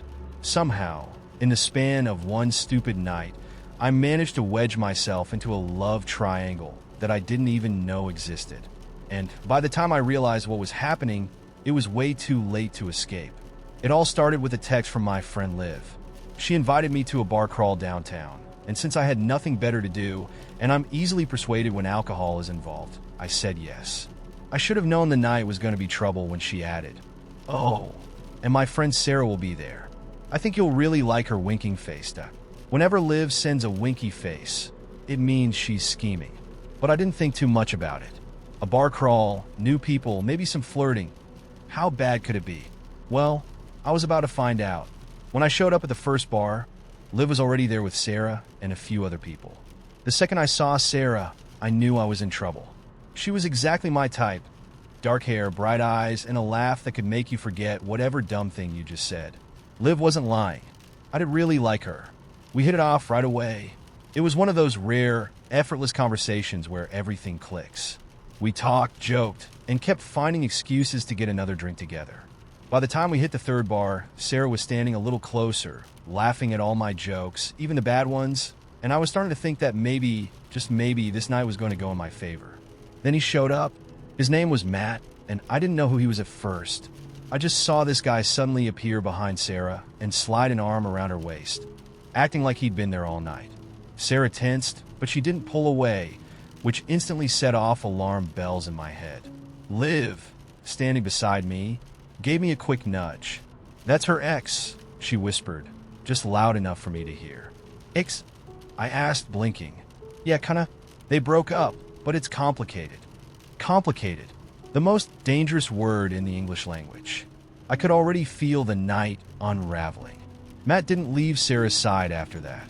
He was everywhere, hovering over her, whispering things in her ear, and giving me these weird, smug glances whenever I made her laugh.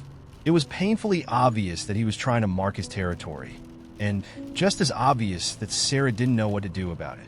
I tried to back off. Really, I did. But every time I thought about leaving her alone with that guy, I felt like I was bailing on her. And to be honest, I liked her too much to just walk away. So I stayed. And that's how I ended up in the most awkward three-person standoff of my life. At the next bar, things got tense. Matt and I were locked in an unspoken competition. Who could make Sarah laugh the most, who could stay closer to her without being weird about it, who could act more casual while clearly being anything but casual. At one point, Matt leaned over and said, "So, you guys just met tonight?" "Yep," I said, smiling through gritted teeth. Cool. He gave me this infuriating little smirk. "Yeah, Sarah and I go way back." Sarah gave him a warning look, but he just kept grinning like he owned the room. "Good to know," I said, trying not to throw my drink in his face. The rest of the night was a nightmare. Every time I thought Matt was going to leave, he'd somehow find a reason to stick around. Every time Sarah seemed ready to ditch him, he'd make some inside joke that pulled her right back in. And every time I considered just giving up and leaving, she'd catch my eyes, smile, and make me think maybe this could still work. By the time we reached the last bar, I was mentally exhausted and drunker than I wanted to be. Sarah pulled me aside, away from the group, and gave me an apologetic smile. "Hey," she said softly, "sorry about Matt. He's complicated." I laughed. "Yeah, Liv mentioned that." She sighed, brushing a strand of hair behind her ear. "We broke up, but he's having a hard time letting go." I nodded, trying to seem understanding, even though every part of me wanted to scream, "Then why is he still here?" "I really like hanging out with you," she added, and for a second I thought I might actually win this ridiculous game. But I don't know what to do about Matt. Before I could respond, Matt appeared out of nowhere, again, and slung his arm around her shoulder like he was reclaiming lost property. "There you are," he said, ignoring me completely. "Come on, let's grab another drink." Sarah shot me an apologetic look over her shoulder as he pulled her away, and that was the moment I realized I had lost. The night ended with me standing awkwardly by the bar, watching Sarah and Matt leave together, hand in hand.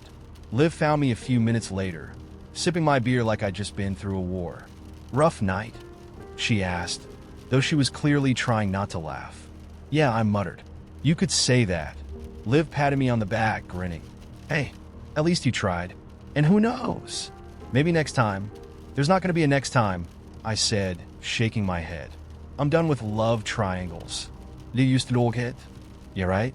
And that's how I spent an entire night competing with someone's ex-boyfriend, only to end up alone at 2 a.m. with nothing but a headache and a half-finished beer. To this day, every time I hear the word complicated, I feel a little twitch in my soul. Some nights you win. Some nights you walk home drunk and single, wondering why the universe hates you. This was definitely one of those nights. It was a little after midnight when I noticed him for the first time.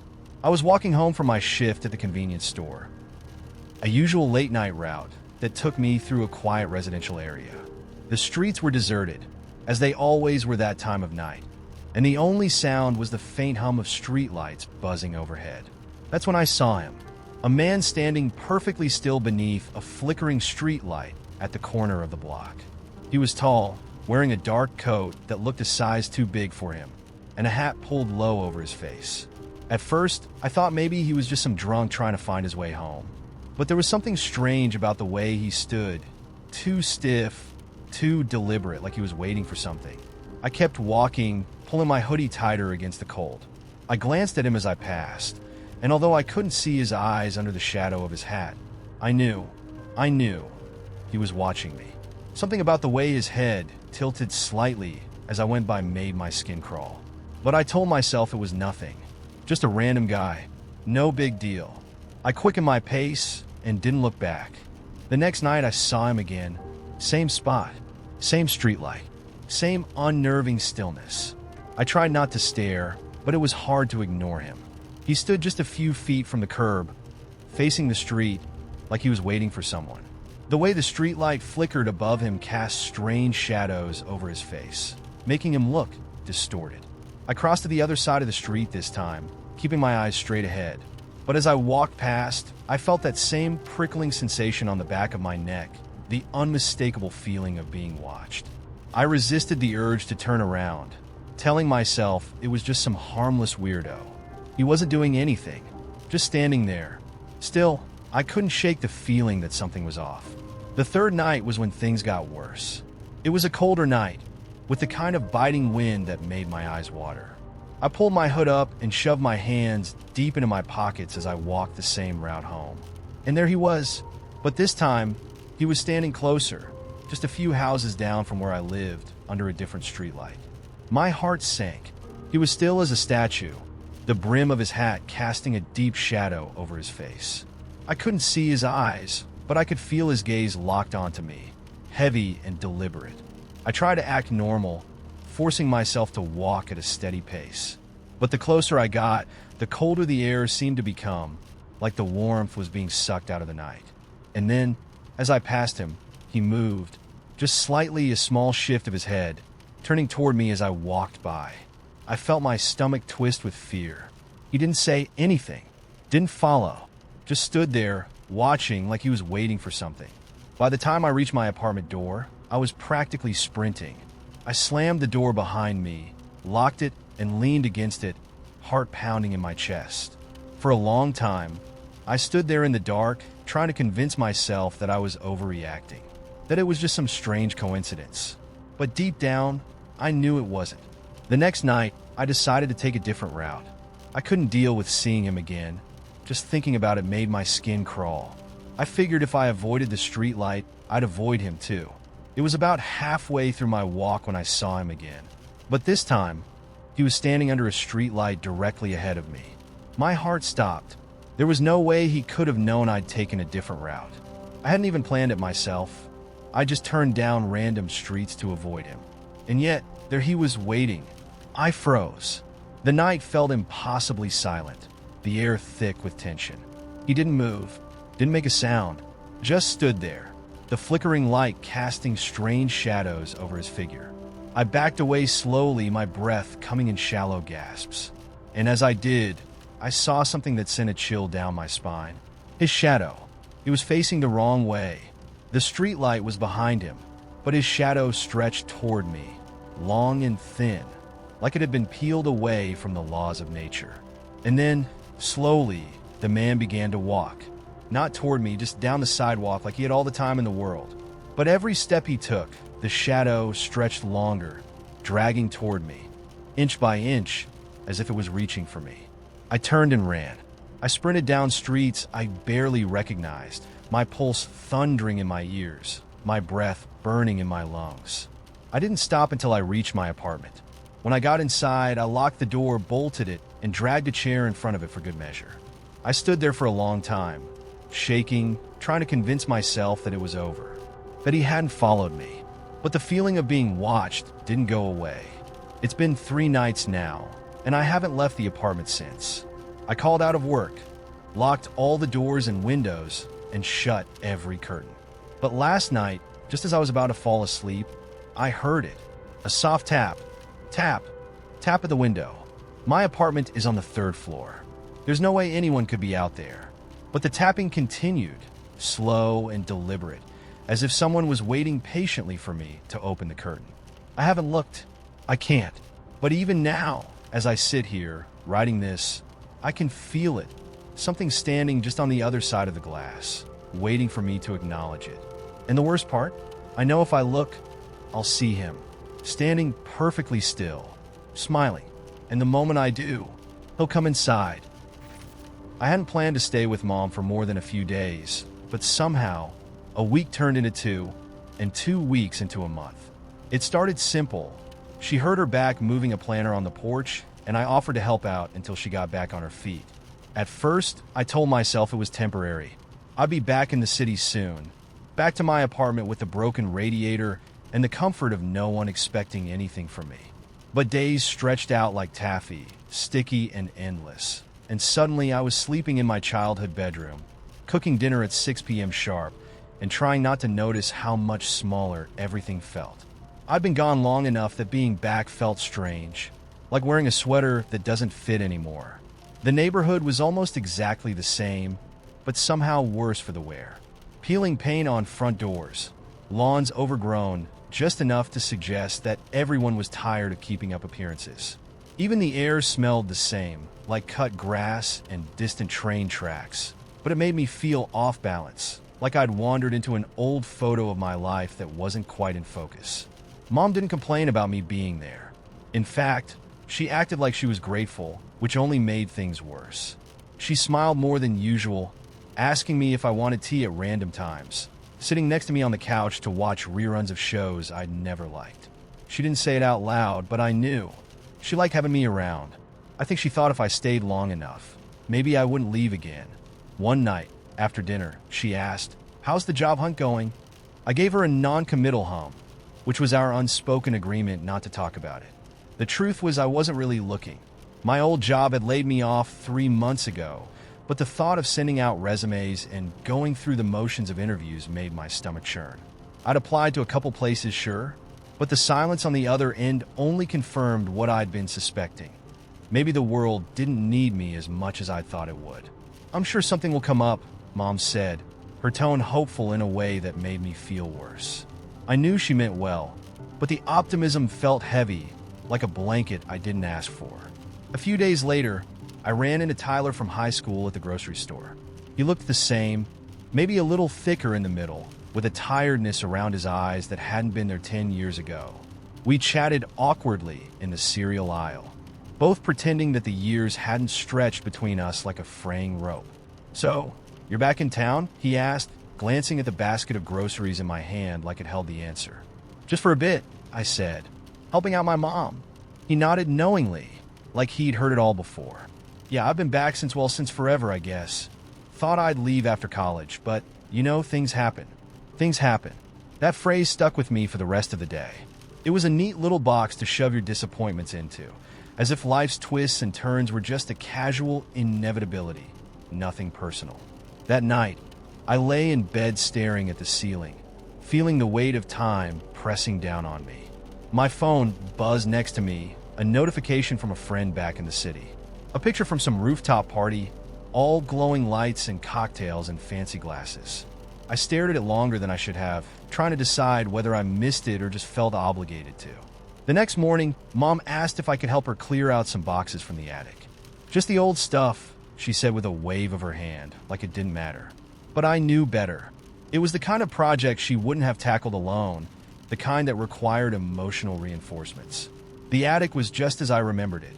Low ceilings, thick with dust, and that faint, musty smell of things long forgotten. We opened the first box together, and it was full of my old soccer trophies. Participation awards mostly. I picked one up, turning it over in my hands, and felt a strange pang of guilt, as if those shiny plastic cups represented all the things I should have achieved by now but hadn't.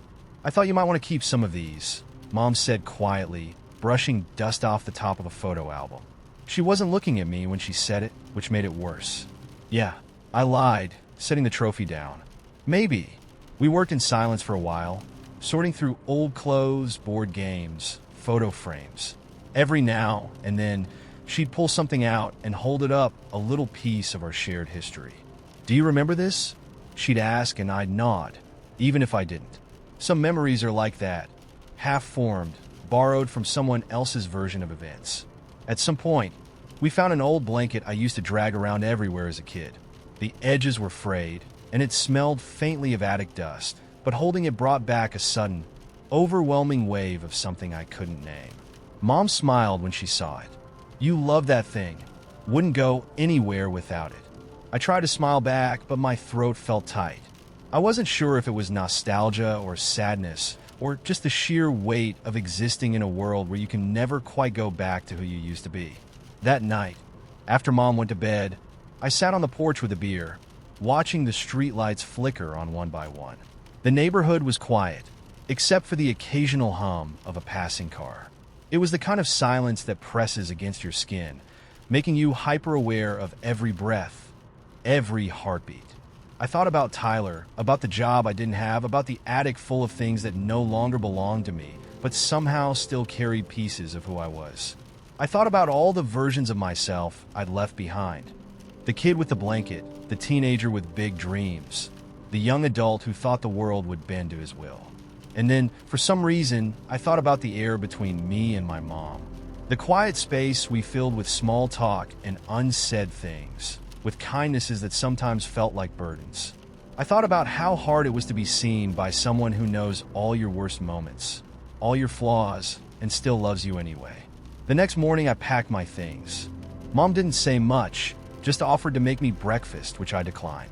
We stood awkwardly by the door, the way you do when there's too much to say and no good way to say it. "Take care of yourself, okay?" she said, pulling me into a quick, tight hug. "You too," I whispered, feeling the lump in my throat rise again. I didn't tell her I'd be back soon, because I wasn't sure if I would. But as I drove away, the blanket tucked neatly in the passenger seat, I knew that some part of me would always be here. In the attic, in the air, in the spaces between what we say and what we leave unsaid. And maybe that was okay. It was just a small buzz, his phone lighting up on the table between us. We were sitting in our favorite diner, eating breakfast on a Sunday morning. Matt was halfway through his pancakes, scrolling through his phone with the kind of casualness that comes with years of being comfortable around someone. I wasn't paying much attention until his phone buzzed again. And then again, 3 messages back to back. He glanced at the screen quickly, his hand moving so fast I almost missed it, flipping the phone face down before I could see the name. It was subtle, too subtle for someone who had nothing to hide. And just like that, the knot in my stomach tightened. "Who's texting you this early?" I asked, keeping my tone light, as if the answer didn't matter. He smiled, that easy, charming smile I used to love. "Just work stuff? You know how it is." I nodded, taking a sip of my coffee. But my mind was racing. Why did work need him at 9 a.m. on a Sunday? And why did he need to hide it from me? It wasn't the first time I'd noticed little things. His phone always glued to him, the late-night texts, the new habit of leaving the room whenever he answered a call. I'd ignored it all, telling myself not to be paranoid. Relationships are built on trust, right? But trust doesn't survive on secrets. And the way he flipped his phone over told me everything I needed to know. We finished breakfast, the conversation flowing like normal, like nothing had changed. But something had. A crack had opened up between us, and I couldn't pretend I didn't see it. When we got home, Matt said he needed a shower. "Long day yesterday," he said, kissing me lightly on the forehead. "Need to wash it off." I smiled, watching him disappear into the bathroom. And as soon as I heard the water running, I made a decision I never thought I'd make. I grabbed his phone. The screen lit up the second I touched it, and there it was, a message preview waiting for me. "Kara, last night was perfect. Can't wait to see you again." My heart stopped. My thumb hovered over the screen, and without thinking, I swiped it open. His text with Kara popped up instantly, a thread of messages stretching back weeks. Flirty emojis, inside jokes, plans I had no idea about. And then, the one that broke me. "Kara, does she suspect anything?" "Matt, nah, don't worry. She has no clue." I felt like the ground had been ripped out from under me. My hands shook as I scrolled through their conversations, reading every word, every plan, every lie. They'd been sneaking around for months. Dinners, hotel rooms, nights I thought he was working late.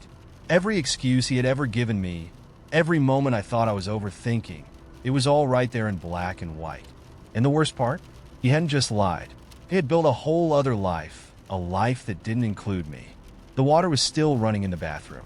I sat there, frozen, staring at his phone, the messages burning into my brain. I thought I would cry, scream, throw the phone against the wall. But I didn't. Instead, a strange calm washed over me. I knew what I had to do. When Matt came out of the bathroom, towel wrapped around his waist, I was sitting on the bed, his phone in my hand.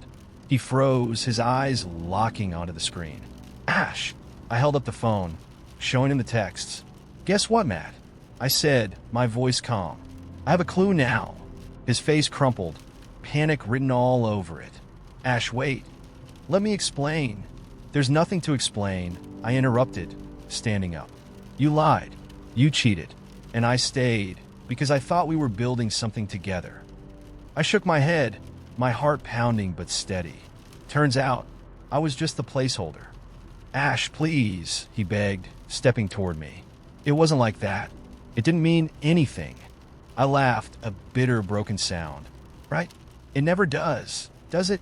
He tried to grab my hand, but I stepped back. "Don't," I whispered. "Just don't." I didn't wait for more excuses. I didn't need to hear his lies. I grabbed my bag, already packed in my mind, and headed for the door. Matt followed, desperate. "Ash, we can fix this, please. I'll block her. I'll never talk to her again. Just don't go." I turned to him, the weight of everything crashing down on me. "You already made your choice, Matt. You just didn't have the guts to tell me." And with that, I walked out. The first few days were brutal. Every part of me ached, like I had lost a limb. I kept reaching for my phone to call him, to hear his voice, to tell him I missed him, even though I knew I didn't miss him. I missed a version of him I thought I had. But little by little, the pain began to fade. One morning, I woke up and realized I hadn't thought about him in hours. And that small victory? It felt huge. Matt tried calling, of course. He left voicemails, sent texts, begged for another chance. But I never answered. Because the truth is, I deserve better. And once you know that, really know it, there's no going back. One day, I got a message from Kara. Just one sentence. "Kara, he's not worth it, is he?" I stared at the screen for a long moment, my heart strangely light. Then I typed my response. "Meh, no, he's not." And I hit send. I moved on. I let go of the lies, the betrayal, and the version of myself that thought I needed someone like Matt to feel whole. Because in the end, the best thing I ever did was walk away. And this time, I wasn't looking back. You ever try to return something and feel like you're confessing to a crime? That was me, standing in line at the megastore, clutching a box of headphones that, to be honest, I didn't even need in the first place. The package was already half ripped open from frustration when I realized the sound quality was fine. Not great, just fine. But somehow, returning them felt like a mission I had to complete, as if getting my $89.99 back would balance everything wrong in my life. The guy in front of me was returning a lawnmower. A lawnmower. He had this air of confidence, like returning big stuff was no big deal. "Used it once," he said to the cashier, and she didn't even flinch. She scanned his receipt like it was totally normal to mow your lawn once and decide, "Nah, I'm good." I envied him. I couldn't even return headphones without sweating. When it was finally my turn, I stepped up to the counter. The cashier looked at me with that blank politeness retail workers wear like armor. "Returning these?" she asked, glancing at the busted box in my hands. "Yeah," I said, trying to sound casual. "They just weren't the right fit." She nodded like she'd heard that 1,000 times today. "Got your receipt?" That's when the panic hit. I knew I had the receipt when I left the house. I was sure of it. I'd put it in my jacket pocket, but now it was gone. I checked again, front pockets, back pockets, even my wallet, though I knew it wasn't there. I thought I had it. I stammered, feeling the guy behind me inch closer, probably annoyed at how long I was taking. My heart was racing like this return was life or death. The cashier gave me that tight-lipped smile that said this is not my problem. "No receipt, no refund," she said, already turning toward the next customer. "Wait," I blurted out. "Can you look it up? I mean, I have the card I used. It's like in the system, right?" She sighed and tapped her keyboard, clearly not thrilled about the extra work. "What's your phone number?" I rattled it off, hoping I didn't sound as desperate as I felt. She squinted at the screen for a few seconds that stretched into an eternity. "No, nothing." I stood there, gripping the box like it was my only lifeline. I had two choices: accept defeat and walk away, or double down. And for some reason, I chose option 2. "I swear I bought them here," I insisted. "It was just a couple days ago." Her expression didn't change. "I believe you, but without proof, I can't process the return." At that moment, I felt like the universe was conspiring against me. It wasn't just about the headphones anymore. It was about every small defeat I'd swallowed over the past few months. The job rejection emails, the lonely Friday nights, the text messages left on read. And now this. I knew it was ridiculous, but I couldn't stop myself. "So what? You're saying I have to keep these, even though they don't work for me?" "They're not defective, sir. They just didn't meet your expectations." And that hit harder than it should have. I felt my face flush, as if she'd just summed up my entire life in one sentence. Nothing was defective, exactly. Things just hadn't met my expectations. I looked down at the box one last time, then back at the cashier, who was waiting for me to move along. "Fine," I muttered, shoving the headphones back into my backpack. I turned to leave, feeling every pair of eyes in the store boring into the back of my head, even though I knew no one cared. As I walked out into the cold parking lot, I felt ridiculous. All that over some stupid headphones. But it wasn't really about the headphones, was it? It was about feeling like I had control over something, anything, and I'd lost. Again. I sat in my car for a while, the unopened bag of fast food on the passenger seat staring back at me.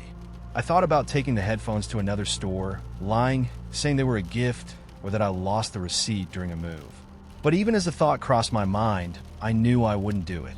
Because deep down, I wasn't mad at the cashier or the store. I was mad at myself for always expecting things to go differently and never learning when they didn't. I started the engine and drove home. The headphones stayed in the back seat for 3 days before I finally opened the box again, realizing that maybe they were fine after all. I knew it was a mistake to sign up for the gym the moment I tapped my credit card on that little reader. The guy at the front desk, according to his name tag, flashed me the kind of grin only people who love burpees can pull off. "Welcome to the family," he said, as if fitness was some kind of cult and I just pledged eternal loyalty. I didn't mean to join. I was only there because a friend, Chris, guilt-tripped me into checking out the place with him. "It's a free trial," he said, like those words hadn't ruined many lives before mine. Walking in, I knew this place wasn't for me. Everyone looked dedicated. You know the type. People lifting weights the size of motorcycles, others sprinting on treadmills like they were being chased by debt collectors.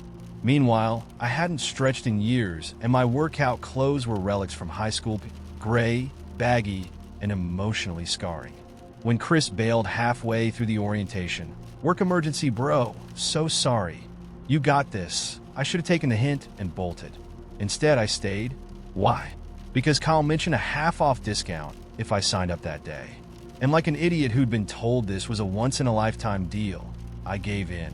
By the time I left, I had a year-long membership, a key fob, and a mild sense of betrayal. But it was fine. I'd just go a couple times to make it worth the money, then quietly disappear, never to return. That was the plan, anyway. Day 1. Pain is inevitable. Regret is optional. I showed up at 6 a.m. the next morning, thinking it'd be empty. No. Apparently, early mornings are prime time for the elite fitness crowd. People who refer to oatmeal as fuel and think recovery days are for the weak. I grabbed a towel, did my best to blend in, and wandered over to the machines. But everything looked terrifying. The rowing machine seemed like it could dislocate my spine. The elliptical appeared designed by a mad scientist. And the weightlifting area? No way.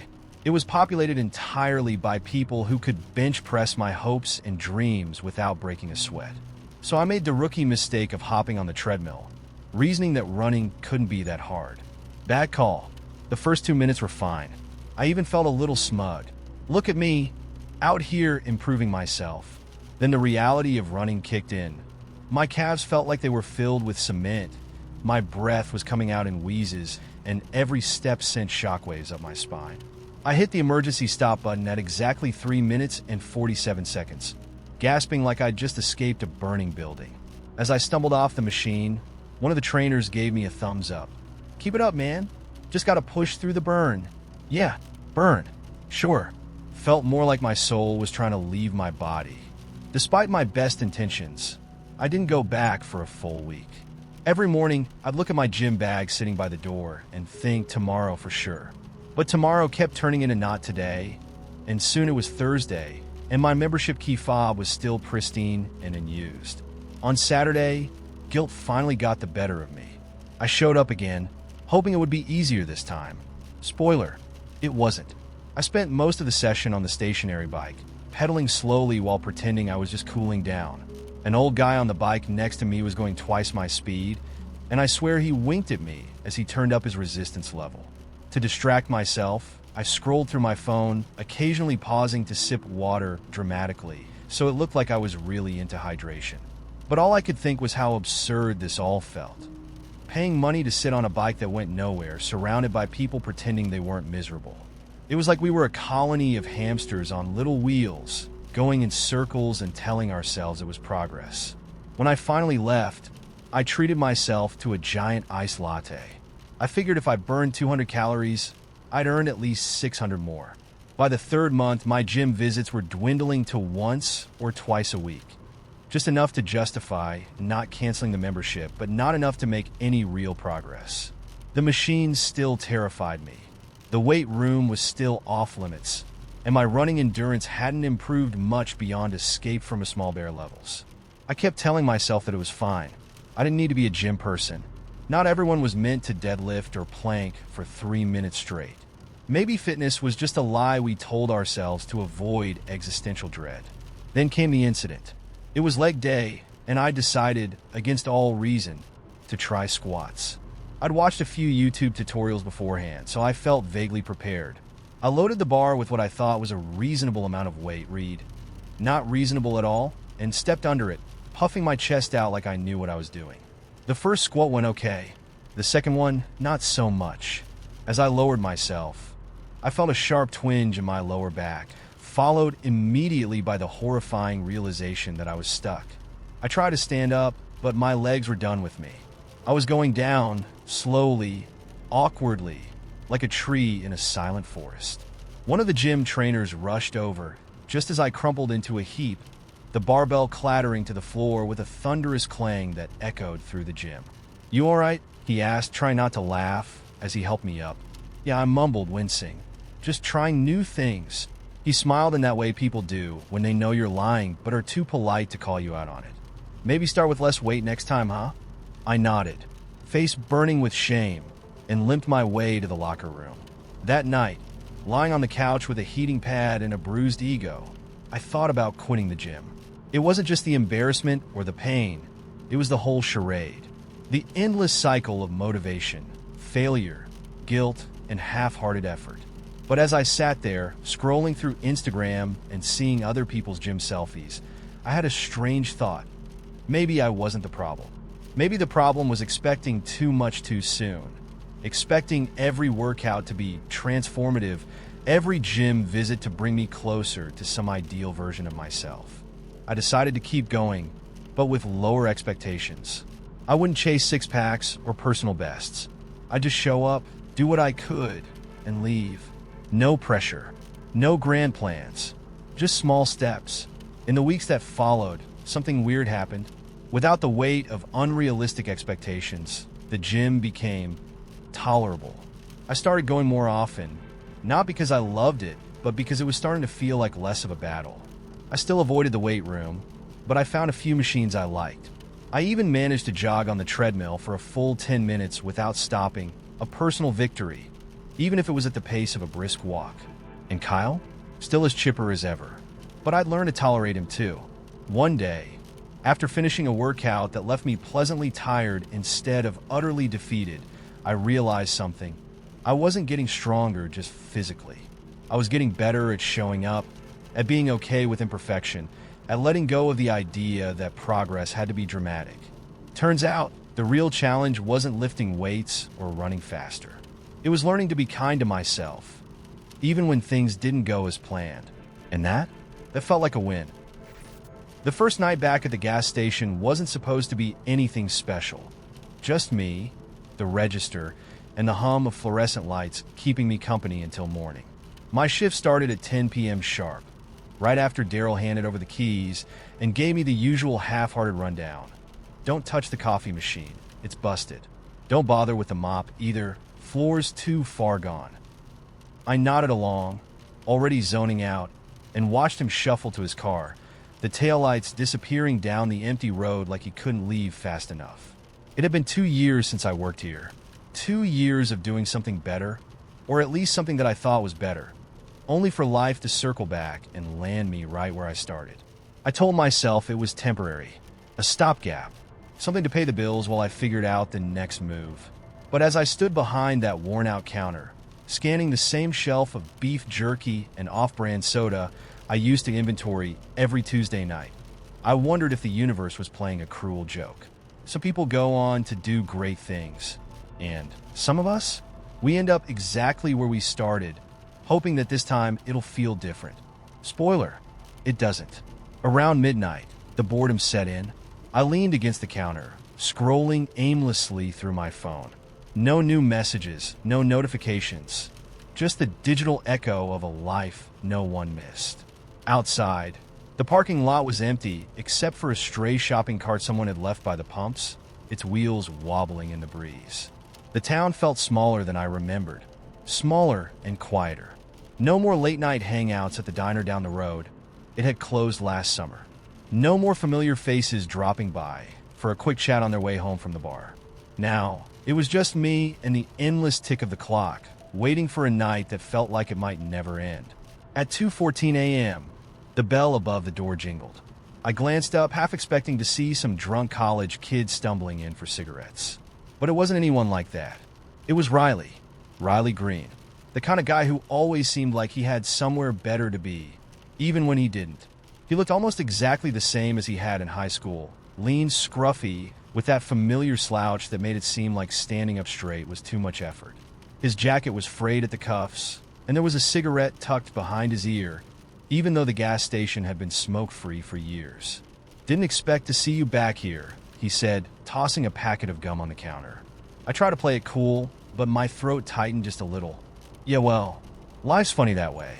Riley gave me that half smirk of his, the one that always made you feel like you were part of some inside joke you didn't quite get. Funny isn't the word I'd use. I scanned the gum and told him the total, trying not to think about the last time we'd spoken. Senior year, right before I left town for what I thought would be forever. He'd asked me if I was coming to the graduation party out by the lake, and I told him no. No explanation, no apology. Just no.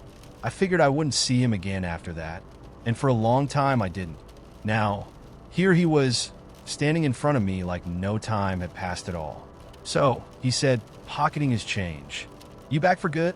I shrugged, just working a few shifts. Not really sure how long I'll stick around. Riley leaned against the counter, tapping the gum packet against his palm. Yeah, I get that. There was a pause, one of those moments that feels like it could either stretch forever or snap in an instant. You ever wonder what would have happened if you stayed? He asked, his voice quieter than before. The question caught me off guard. I wanted to tell him no, that I didn't think about it, that I didn't spend nights lying awake, wondering what my life might have looked like if I'd made different choices. But I'm a terrible liar. Sometimes I admit it. Riley nodded, like he knew exactly what I meant. It's weird, huh? How things turn out. I could have asked him what he meant, but I didn't. Some things don't need explanations. They just hang in the air, heavy and unsaid. He tucked the gum into his jacket pocket and gave me a lazy salute. Well, see you around, I guess. Yeah, I said. See you. The bell jingled as he left, and just like that, he was gone. I stood there for a moment, staring at the empty door, feeling the strange weight of his words settle into my chest. It wasn't until hours later, after the sun started to rise and Daryl came back to relieve me, that I realized I hadn't asked Riley what he was doing back in town. Maybe it didn't matter. Or maybe, like me, he didn't have an answer worth giving. The next night, the shift passed in a blur of monotony. Same broken coffee machine, same stray cart outside, same endless clock ticking away the hours. But something was different now. Riley's visit had stirred something in me, a memory I hadn't been ready to confront. A reminder that no matter how far you run, some parts of your past are always waiting for you, right where you left them. Around 3 a.m., the bell jingled again. I looked up, expecting another ghost from my past. But this time, it was just a stranger, some trucker passing through, buying gas and a candy bar to keep himself awake. Long night, he asked as I handed him his change. Something like that, I said. He nodded, as if that was all the explanation he needed, and shuffled back out to his truck. As the door swung shut behind him, I leaned against the counter, staring out at the empty parking lot. The sky was starting to lighten, the first hints of dawn creeping over the horizon. I thought about Riley, about the choices I made and the ones I didn't, about the paths we take and the ones we leave behind. Maybe I wouldn't be here forever. Maybe this really was just a stopgap, a temporary pause before life pulled me in a new direction. Or maybe, just maybe, this was where I was supposed to be all along. And for the first time in a long time, that thought didn't scare me. I glanced at the clock. Still 2 hours to go until the end of my shift. Plenty of time to think. Plenty of time to wait. But for once, I wasn't in any rut. It started as a simple Friday night. You know, the kind of night where nothing crazy is supposed to happen. I had planned everything down to the minute. Netflix, pizza, and a ridiculous amount of scrolling through my phone to unwind. It had been a long week. Work was murder, figuratively, and the last thing I wanted was to socialize. But, of course, the universe loves a good joke at my expense. It all began around 10 p.m. when my doorbell rang. I wasn't expecting anyone, so I figured it was a package or some late-night Amazon driver doing me a favor. I opened the door without thinking, only to be greeted by a man standing in the doorway. He was wearing one of those generic delivery uniforms, but something about his smile made my skin crawl. It wasn't that it was too friendly. It was that it was just wrong. Got a delivery for you, he said, holding out a small brown package. I didn't order anything, but the thing is, I've been known to drunk order things I don't remember. My last delivery surprise was a banana slicer. I don't even eat bananas. Anyway, I reached for the package, and that's when I saw it. A flash of silver in his other hand. The guy had a knife, and not just a normal kitchen knife. This thing looked like something you'd see in a slasher film. Long, serrated, and far too shiny for comfort. My brain short-circuited. I wasn't sure if I should scream, shut the door, or try to make a run for it. So, like a total idiot, I stood there frozen. His smile grew wider. Why don't you invite me in, huh? That was the exact moment my brain kicked back into gear. I slammed the door so hard it shook the entire frame. But just before it clicked shut, his foot jammed between the door and the wall. I pushed with everything I had, panic spreading through me like wildfire. Come on, sweetheart, he whispered through the crack. Just a little fun. I have no idea where I found the strength. I must have channeled my inner Hulk. But I threw my weight against the door one more time. His foot finally slipped, and I heard him stumble back. The door shut with a loud bang, and I twisted the lock so hard I thought I'd break it. But it wasn't over. Oh no. Things were just getting started. I stood there, heart hammering in my chest, trying to convince myself this was just some nightmare. Then I heard it, the unmistakable sound of him laughing on the other side of the door. It wasn't a normal laugh. It was low, deliberate, like he was savoring every second of my terror. I backed away slowly, my hands shaking so badly I could barely grip my phone. The logical part of me said, "Call 911," but the irrational part, the part that had just looked a psycho in the eye, told me, he's not done yet. And it was right. He didn't leave. I heard his footsteps circling the house, slow and steady, like he had all the time in the world. Every so often, I'd catch a glimpse of him through the windows, a shadow passing by, a flicker of movement at the corner of my eye. He was playing a game, and I was the prize. I grabbed the biggest kitchen knife I could find, ironic I know, and locked myself in the bathroom. My heart felt like it was going to explode. I could still hear him outside, footsteps crunching into gravel, light tapping on the windows like he was taunting me. And then silence. You'd think silence would be a relief, but it wasn't. It was worse. The absence of sound made every second feel like an eternity. I sat on the cold bathroom tiles, knife clutched in my hands, too scared to move. My phone lay next to me, the screen dimming as I stared at it, paralyzed by fear. Minutes passed, maybe hours. I lost track of time. Every creak, every groan of the house sent my pulse skyrocketing. Then, just as I thought he might have given up, I heard it, the doorknob rattling. It wasn't the front door. He was trying to get into the bathroom. Looking back, I think the signs were there all along, but denial is a powerful thing. For 6 years, we'd been together. I thought we were solid, like rock solid, unshakable. We had our inside jokes, silly rituals, a whole future planned out in my mind. I was sure he was the one, but then things started to shift. Tiny shifts at first, subtle, like sand slipping through your fingers, until you finally realize you're holding on to nothing at all. The first clue was the phone. Always the damn phone. He used to leave it lying around, face up, wherever. Kitchen counter, nightstand, even in the bathroom while he showered. We shared passwords, swapped playlists, and made stupid Snapchat videos of each other mid-yawn. But one day, out of the blue, his phone had a new password.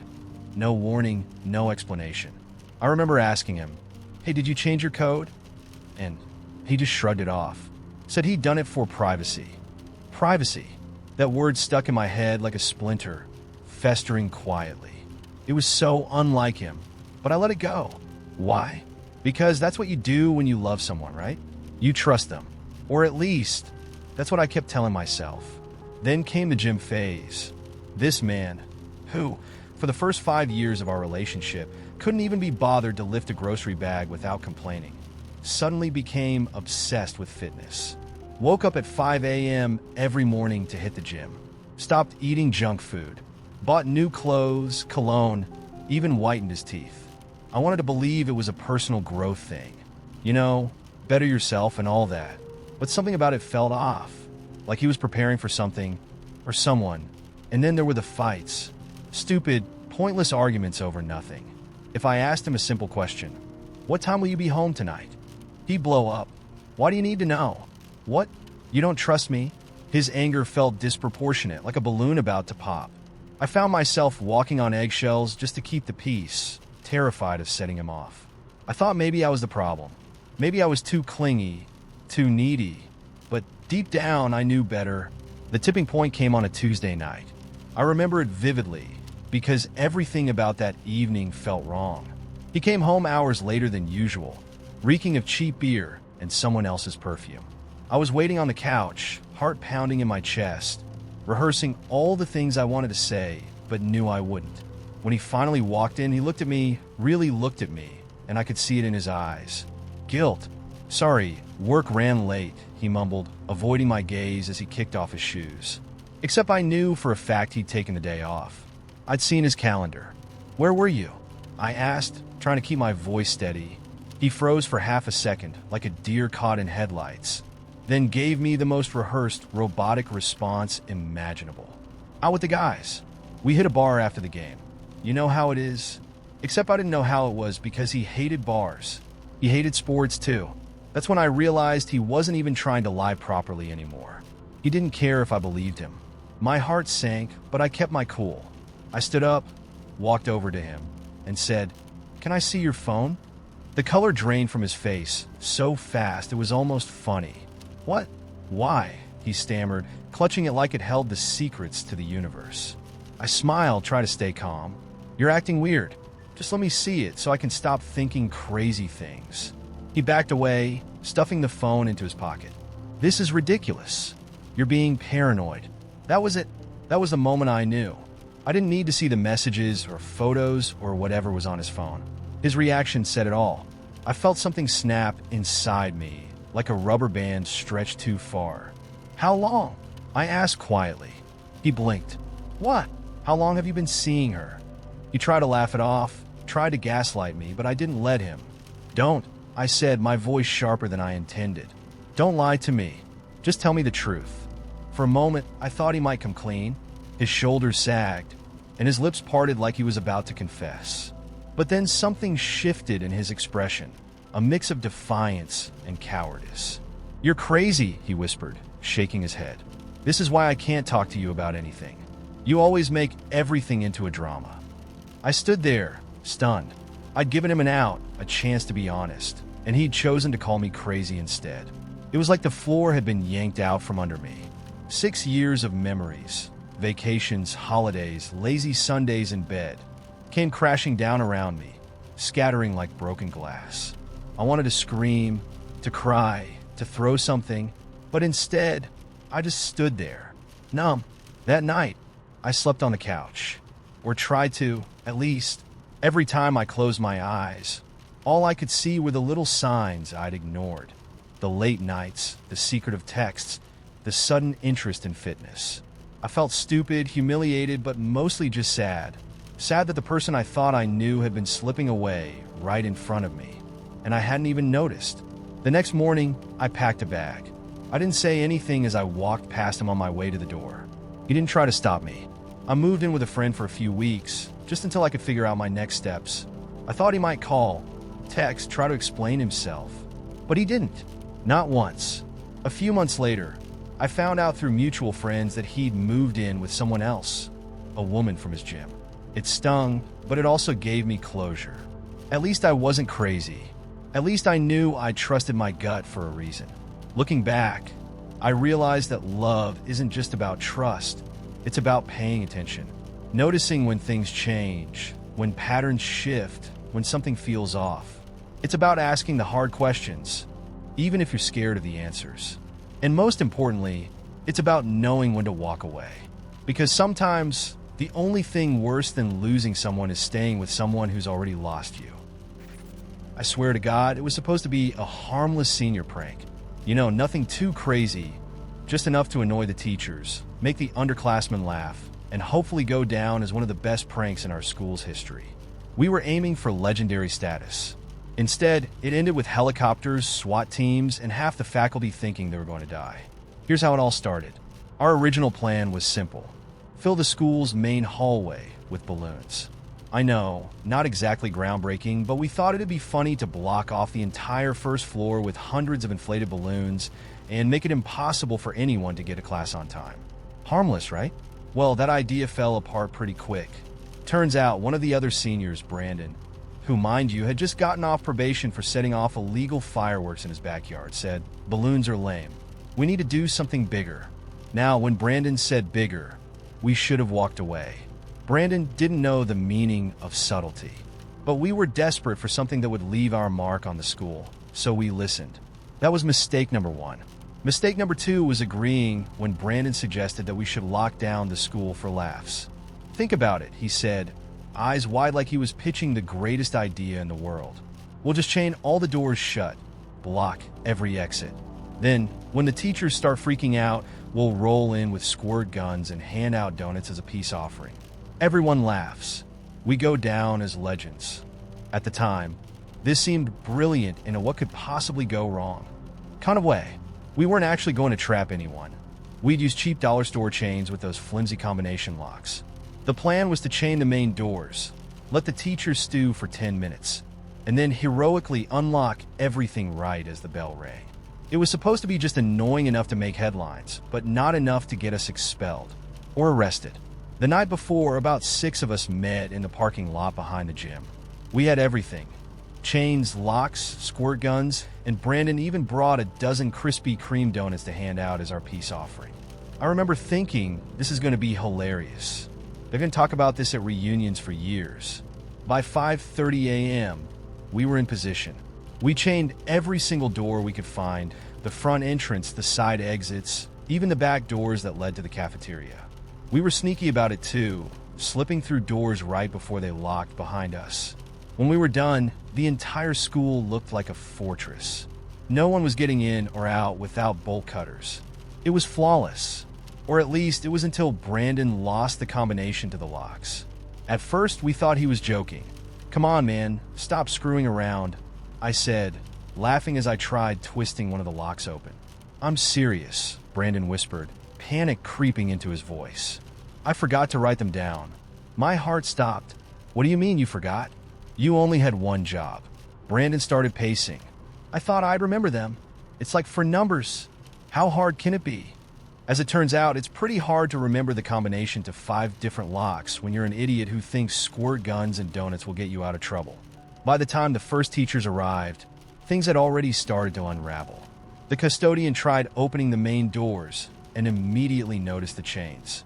He gave it one solid yank, muttered something under his breath, and walked away to get help. Meanwhile, we were standing just out of sight in the bushes, hoping we could somehow figure out the lock combinations before anyone noticed. We couldn't. Within minutes, a crowd of students was gathering outside, banging on the doors and trying to figure out what the hell was going on. Teachers were making frantic phone calls. One of the gym teachers tried kicking a side door open, but the chain held. That's when the rumors started spreading.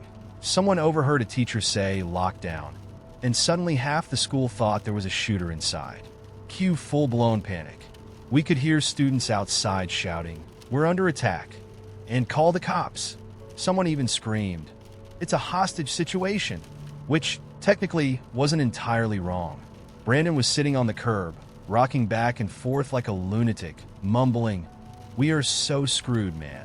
We are so screwed." He wasn't wrong. Within 15 minutes, the police showed up. Not just the school resource officer, the whole department. There were flashing lights everywhere, sirens blaring, and an entire SWAT team started setting up across the street. They brought a damn helicopter. At this point, I knew we were in deep. I grabbed Brandon by the shoulders and hissed, "You have to go confess. Tell them it was a prank before this gets worse." Brandon looked me dead in the eye and said, "If I go out there, they're going to think I'm the ringleader." I blinked. "You are the ringleader." "No," he whispered dramatically. "We're in this together." Great. Now we were co-conspirators in what was starting to look a lot like a felony. Meanwhile, things inside the school weren't going much better. Some of the teachers had managed to climb out of windows, and a few of them were running around the parking lot trying to escort students to safety, except they had no idea where to take them. So it was just a bunch of confused adults herding panicked teenagers in circles.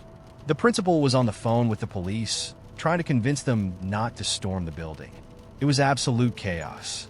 And just when I thought things couldn't get worse, Brandon, being Brandon, decided to go rogue.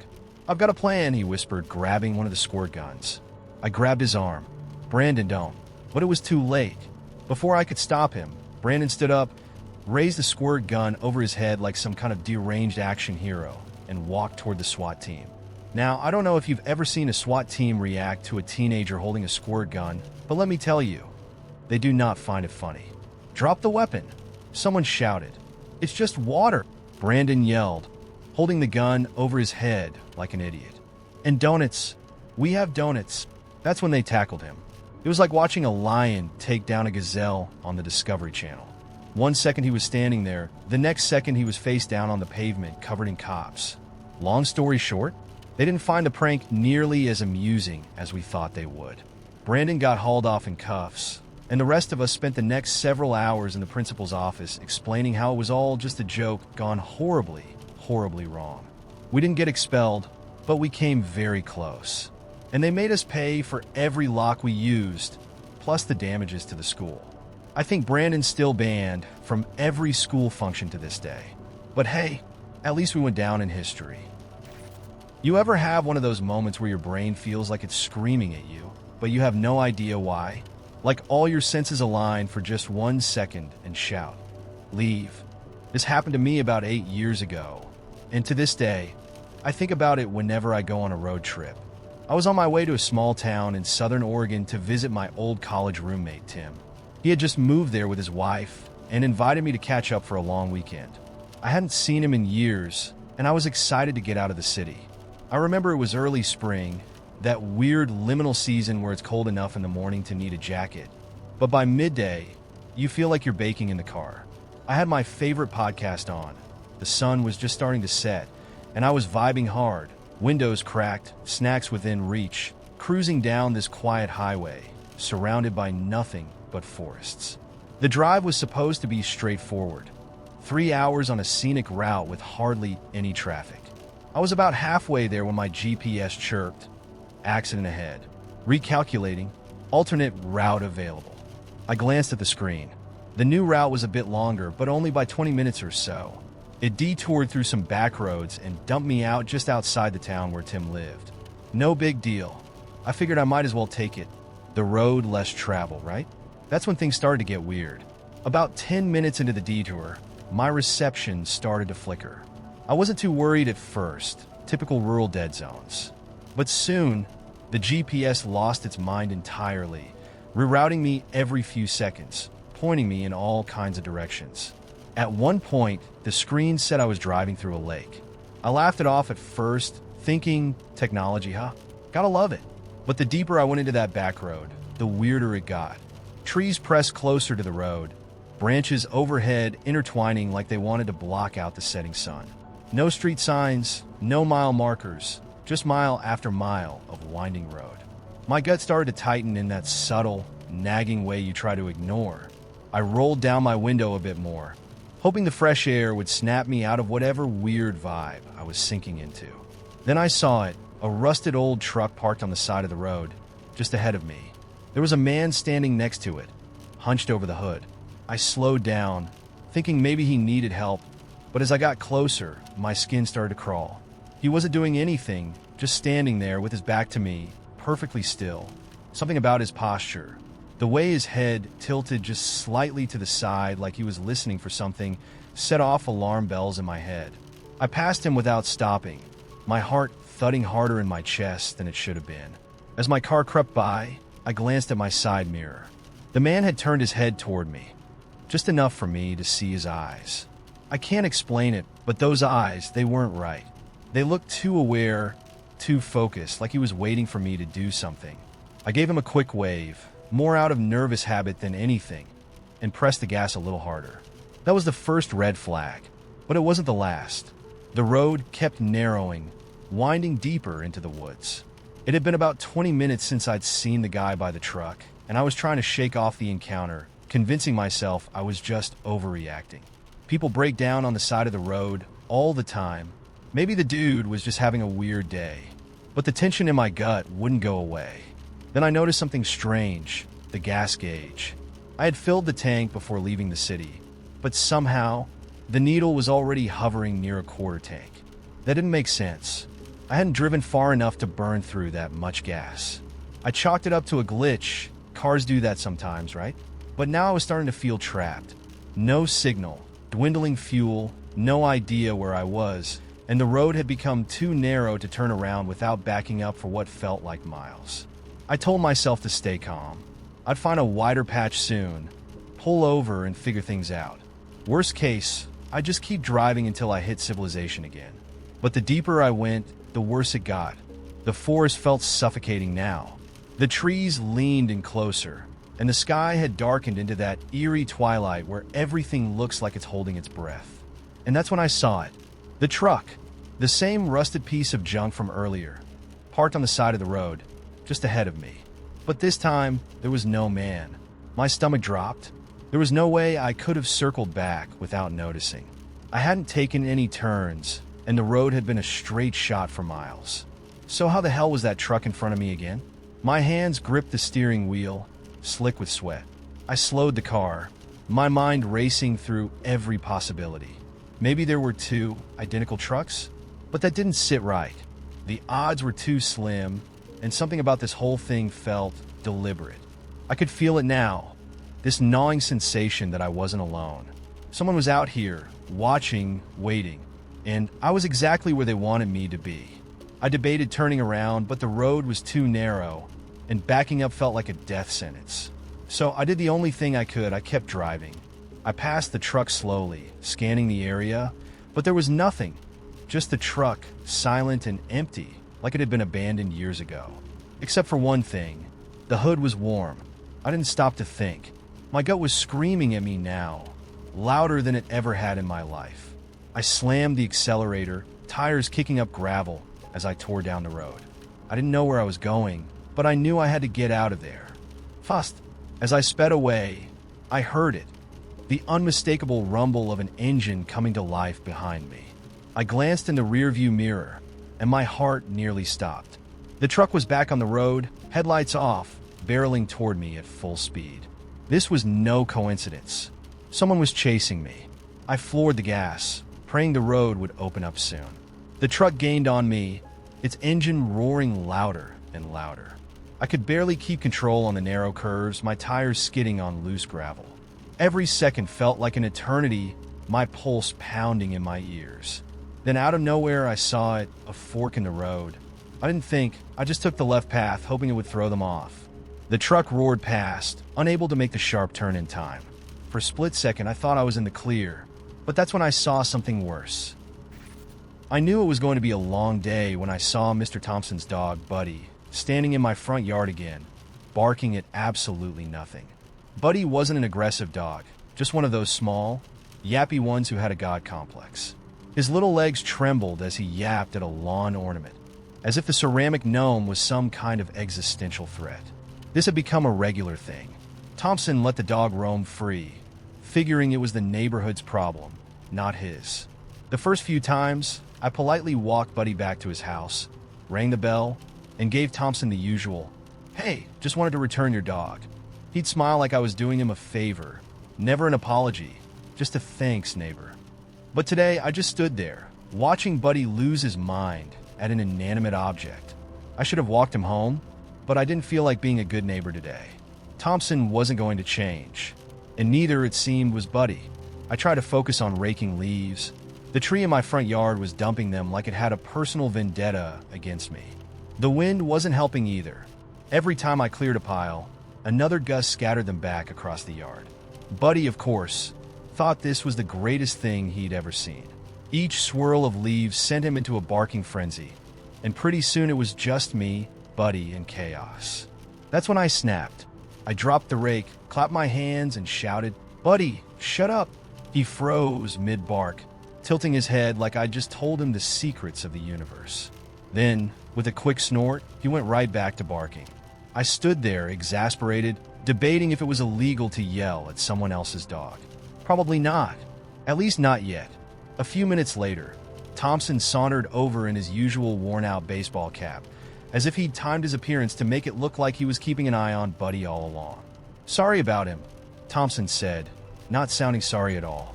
He leaned on the fence that separated our yards, watching Buddy like he was some kind of neighborhood celebrity. I gave him a tight smile. You know, a leash would solve this. He chuckled. "Ah, Buddy's harmless. He just likes to explore." I bit my tongue. Harmless, sure, but annoying? That was a whole other story. I wanted to tell him what I really thought. That letting your dog roam the neighborhood wasn't just inconsiderate, it was lazy. But I knew how this would go. I'd be the bad guy for making a big deal out of just a dog. Instead, I said, "He's been barking at my gnome for 15 minutes.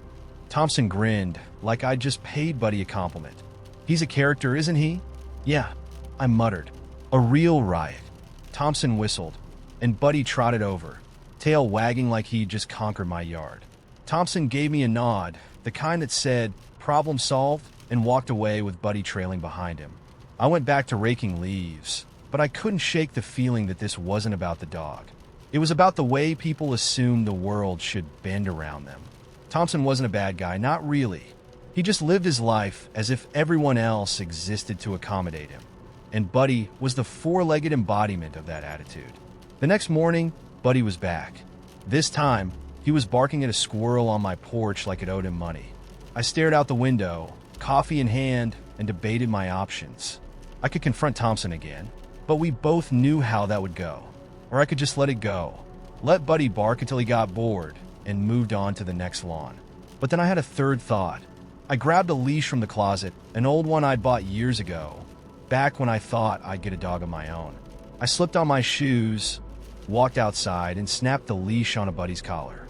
He froze, looking up at me with wide eyes, like I just pulled the rug out from under his entire worldview. "Come on, Buddy," I said, giving the leash a gentle tug. "Let's go home." And for the first time since I'd known him, Buddy was silent. We walked back to Thompson's house without a single bark. When Thompson opened the door and saw me standing there with his leash dog, he looked confused, as if the concept of a leash was entirely foreign to him. I handed him the leash and smiled. "Thought I'd help out today." Thompson gave me a look somewhere between surprise and annoyance, but he took the leash. Thanks, I guess." "No problem," I said. "You know, Buddy's a good dog. Just needs a little guidance." I turned and walked away before he could respond. As I made my way back to my house, I couldn't help but smile.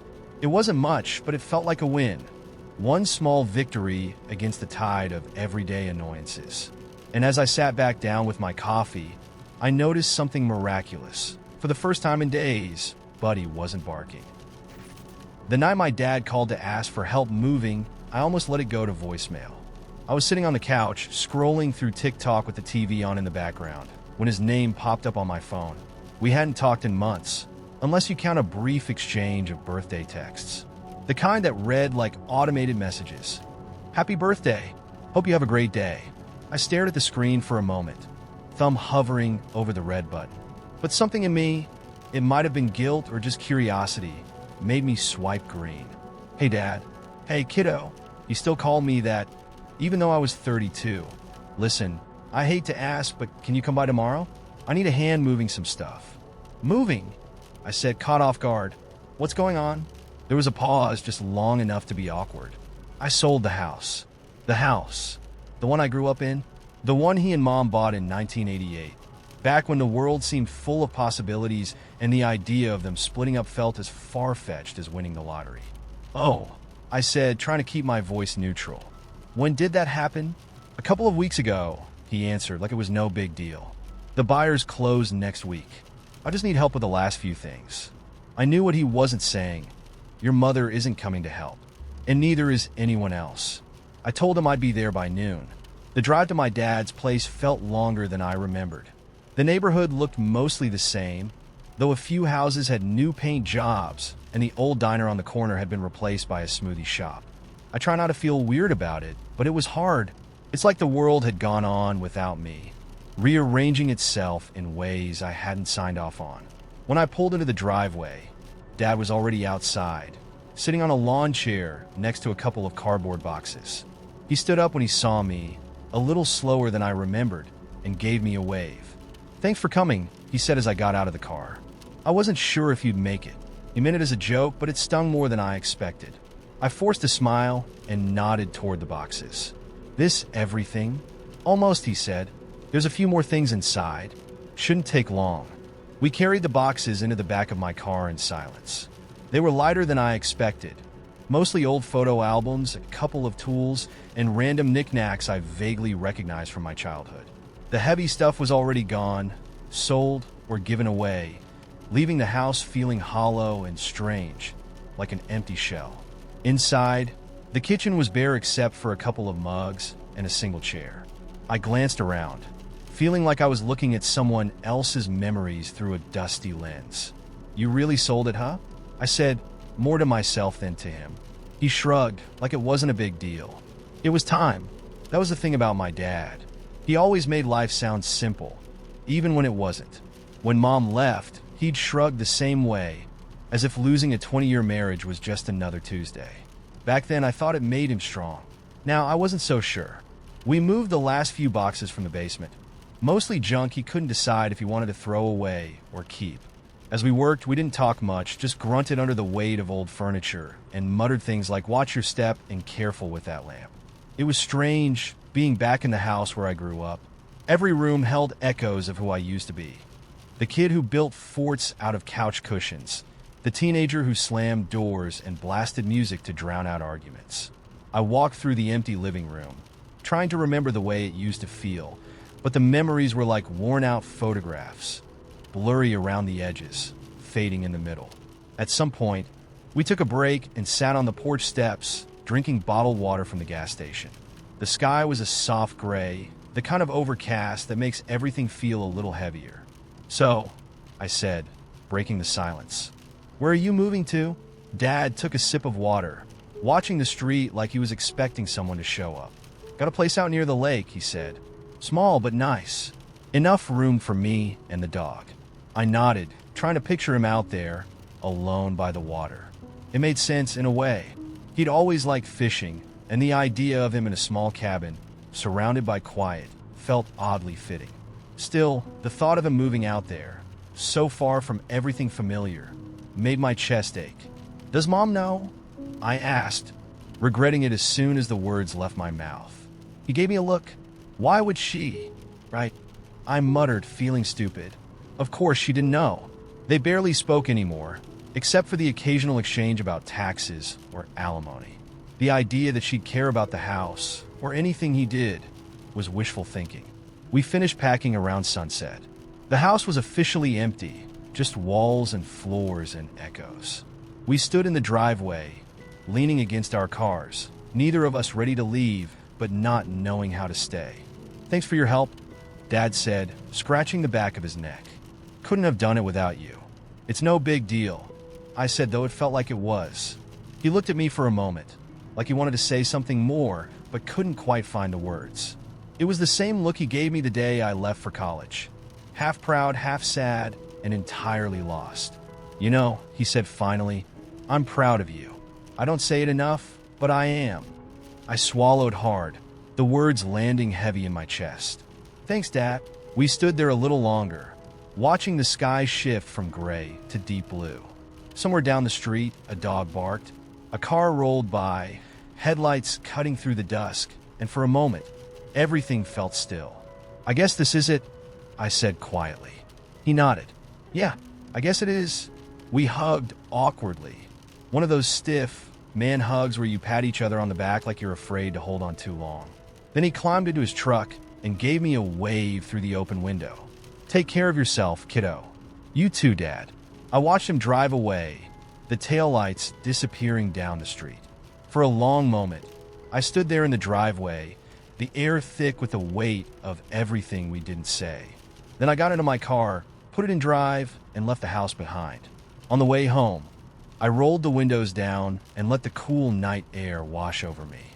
I didn't know what the future held, whether I'd find a new job, whether Dad would be okay out by the lake, whether I'd ever feel like I belonged anywhere. But for the first time in a long time, I felt okay. Not great, not terrible, just okay. And maybe, for now, that was enough. I really thought I'd crack the code this time. No more apps, no more DMs, no more swiping through endless profiles like I was ordering takeout. I was done with that nonsense. I figured, let's try something old school. So I told myself I'd meet someone in person like they do in rom-coms, right? A cute encounter in the wild. Maybe we both reach for the same book or get into a playful argument over the best local taco truck. And guess what? It actually happened. At a bookstore, no less. I'd wandered into the graphic novel section. Just for a second, I swear. And there he was. Tall. Friendly smile. A little awkward, which was adorable. He noticed me reading the back of a comic I had no idea about. And just like that, we were chatting. I was thinking, okay, universe, I see what you're doing. This is cute. I'll allow it. We ended up grabbing coffee right then and there. No pre-planned dates. No days of where should we meet. Back and forth. He asked all the right questions, didn't talk over me, and laughed at my jokes like he actually thought I was funny. There was no awkwardness, no strange vibe. He walked me to my car after, and I remember sitting in the driver's seat thinking, wow, so this is what everyone's talking about when they say dating can be exciting. The next couple of weeks? Absolute honeymoon phase. He was texting me good night and good morning. asked about my day, and actually listened to my rambles about work drama. And when we met again for our first official date, I swear it was straight out of a Pinterest board. We went to a tiny Italian place with dim lights and way too many candles, where the waiter brought out complimentary wine because he said we looked like such a happy couple. I could feel myself blushing at the idea of us already being seen as that. He wasn't just polite, he was thoughtful. He opened doors, offered to split the bill, even though he insisted on covering it in the end. I found myself staring at his smile across the table, thinking, holy shit, this guy is real? It felt like I'd finally stumbled onto something that wasn't going to evaporate the moment I got too comfortable. Or so I thought, because you know how this story goes, right? It never stays perfect for long. About a month in, things started to shift. At first, it was small stuff. He'd cancel plans here and there, saying work was crazy. Fine, life happens. But then I started noticing that the effort, the cute little texts, the good morning messages, the genuine curiosity about my day began to dry up. Suddenly, I was the one initiating everything. How was your day? Are we still on for Saturday? You could almost hear the tumbleweed rolling through the silence between his one-word responses. And look, I'm no stranger to people losing interest. I've been ghosted before. Hell, who hasn't? But this was different. He didn't vanish outright. He stuck around just less, like a candle burning out slowly, giving off less light with every flicker. I felt like I was holding onto the relationship by my fingertips, trying not to slip, hoping the spark would come back. I kept telling myself it was just a rough patch.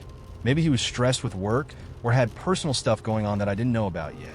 So I waited, giving him space and hoping the version of him I'd met at that bookstore would come back. I even started downplaying my own feelings, telling myself I was being needy, that maybe I was expecting too much too soon. Be patient, I thought. Everyone has off days. Then one night, we were supposed to have dinner. It had been 2 weeks since we'd spent real time together, and I was buzzing with excitement. Finally, a chance to reconnect. I even wore the dress he'd complimented the first night we went out. I wanted to remind him of the person he seemed to like so much. He canceled. Again. Said something vague about not feeling up to it. And that was the moment it hit me like a punch to the gut. I sat on my couch for a good 10 minutes just staring at the text, rereading it over and over. He didn't even apologize. No, sorry, let's reschedule. Just not feeling up to it. I wanted to scream, not because he canceled. Hell, things happen. But because I knew, deep down, that he didn't care enough to try anymore. He wasn't the guy who'd held open doors for me or remembered the little things I told him. He'd become someone else entirely. And the worst part was, I had no idea why. No explanation. No clue. Just a slow fade into indifference. I gave him one last chance. A week later, I texted him, "Hey, it feels like something's changed between us. Can we talk about it?" Do you know what he said? Nothing. The message sat there, unread, for days. Then weeks. I stopped checking eventually. Stopped hoping he'd suddenly remember the girl he'd met in the bookstore and decide to show up again. Because the truth is, he wasn't that guy. Not really. Or maybe he was for a moment, and that moment just ended. I never heard from him again. And you know what the real kicker is? He still follows me on Instagram. Still watches every one of my stories like a ghost in the background, reminding me that he's there, but not really there. It's like he wants to keep a foot in the door just in case. But I know better now. That door? Locked. I think what ruined dating for me isn't the heartbreak, or the slow fade, or even the ghosting. It's that now, every time I meet someone new, I can't help but wonder, how long before they disappear too? Even when I try to be open, there's a little voice in the back of my head whispering, enjoy it while it lasts. They won't stay. And honestly, that voice is exhausting. So these days, I keep my heart tucked away a little more carefully. I still go on dates occasionally, still try to be hopeful, but I've learned not to expect too much. If someone leaves, I don't chase after them anymore. I don't sit by my phone waiting for a message that may never come. Because here's the thing no one tells you. It's not the disappearing act that breaks you. It's the waiting, the hoping, the way you cling to the idea that maybe, just maybe, this time will be different. And when it isn't, you learn to let go. Not just of them, but of the version of yourself that believed in happily ever after. These days, I prefer the stories with open endings. They hurt less. Bye-bye. Until the next story.